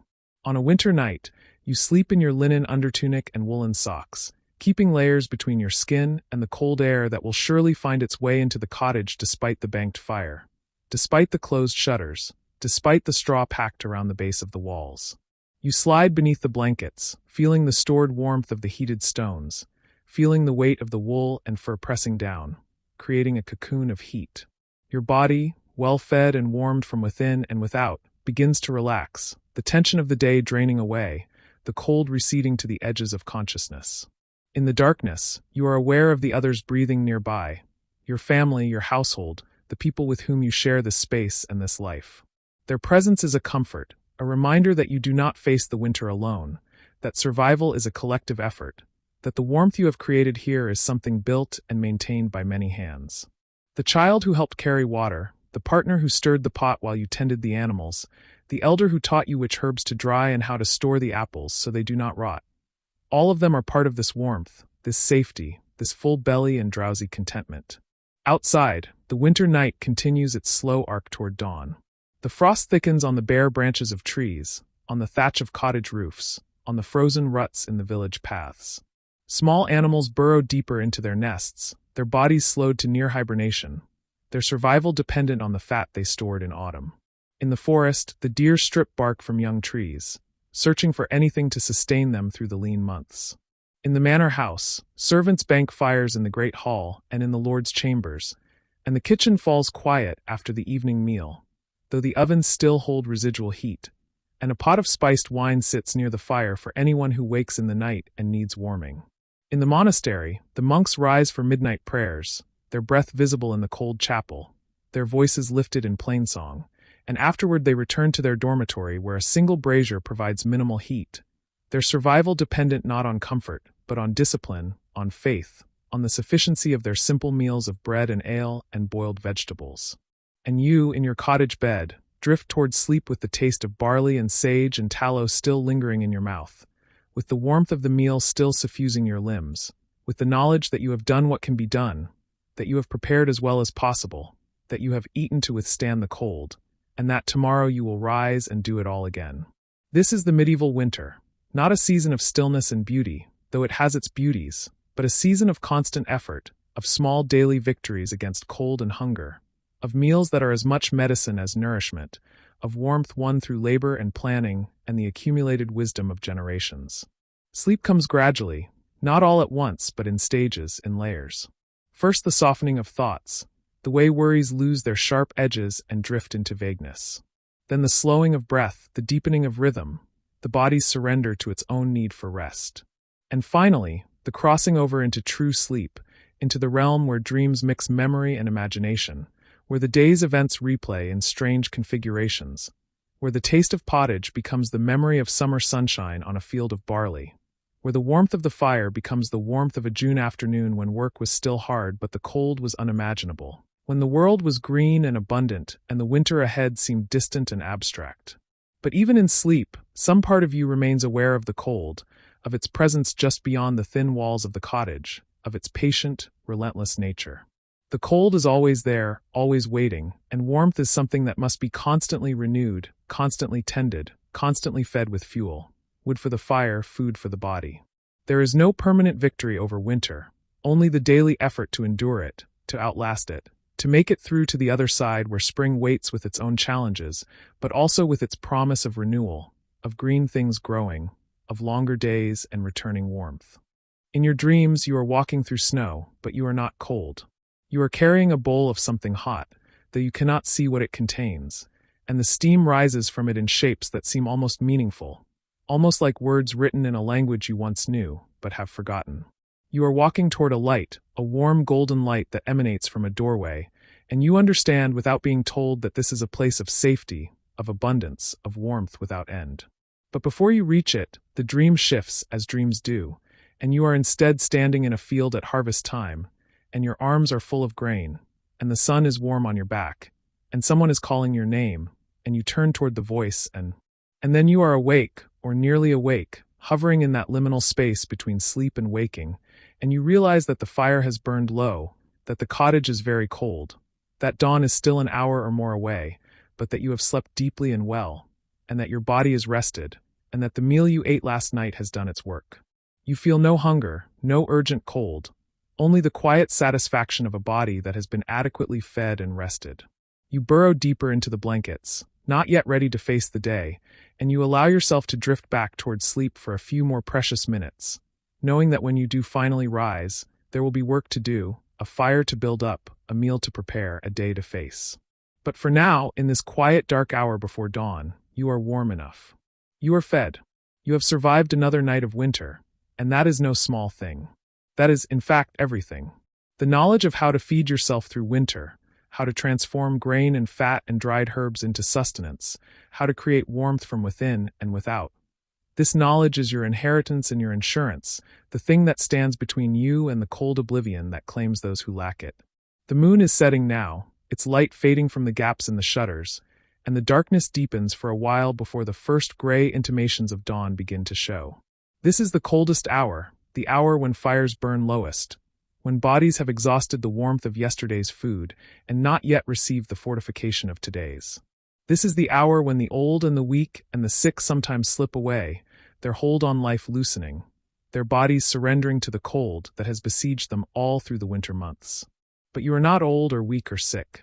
You are fed and rested and warm enough, and when the dawn comes you will rise and stir the embers and add wood and coax the fire back to life, and you will set the pot to boil, and you will break your fast with warm bread and ale, and you will begin again the endless cycle of work and rest, of eating and surviving, that defines your winter life. Outside, the first birds begin to call, their voices thin and tentative in the cold air. Inside, you breathe slowly, deeply, your body utterly relaxed, your mind quiet. The taste of last night's meal is gone now, but its effects remain, the calories stored, the warmth generated, the nourishment distributed to every cell of your body. You ate to withstand the cold, and you have withstood it. Tonight you will eat again, and the night after that, and the night after that, each meal a small victory, each morning a confirmation that you have endured. And somewhere in the depths of sleep, in that place where the body repairs itself, and the mind processes the day's experiences, you understand without words that this is the shape of your life, the pattern of your existence. You are a creature of seasons, of cycles, of repetition. You plant and harvest, you preserve and consume, you work and rest, you grow cold and warm yourself again. There is a simplicity to it, a purity almost, though it is a purity born of necessity rather than choice. You do what must be done because the alternative is death, and the doing of it, the small satisfactions of a well-made meal, a warm fire, a full belly, these become their own reward. The darkness holds you gently now, and you sink deeper into sleep, and the cottage breathes around you, its timbers creaking softly, its thatch rustling in the night wind, and the fire's embers pulse with their slow red heartbeat, and the cold presses against the walls but does not enter, held at bay by the work of your hands, by the food in your belly, by the accumulated warmth of centuries of survival. You sleep, and in sleeping you dream of spring, of green shoots pushing through dark earth, of lambs in the meadow and fish in the stream, of long twilight evenings when the cold is gone and the world is opening again. But even in your dreams, you remember winter. You remember the night meal. You remember the taste of pottage thick with barley and sage and fat. And you know that you will taste it again, that winter will return as it always does, and that you will meet it again with the same patient, persistent effort, the same small rituals of survival. And that is enough. In this moment, in this cottage, in this winter night that is slowly giving way to dawn, it is enough to be warm, to be fed, to be alive. The rest, the hardships and uncertainties, the labor and the cold, all of it fades into background noise, into the simple fact of your existence, your persistence, your endurance. You sleep, and the night turns, and the winter continues, and the meal you ate sustains you. And the dawn that is coming will bring its own challenges and its own small comforts, and the cycle continues, endless and essential, the wheel of seasons turning, the rhythm of survival beating like a heart in the darkness. And in the silence before dawn, in the warmth of your bed, in the fullness of your belly, there is peace, deep and quiet and hard-won. The peace of a body that has done what it needed to do, that has eaten what it needed to eat, that has survived another day and will survive the next, one meal, one fire, one night at a time, through all the long winter and into the spring that waits beyond it, patient and certain as the turning of the earth itself.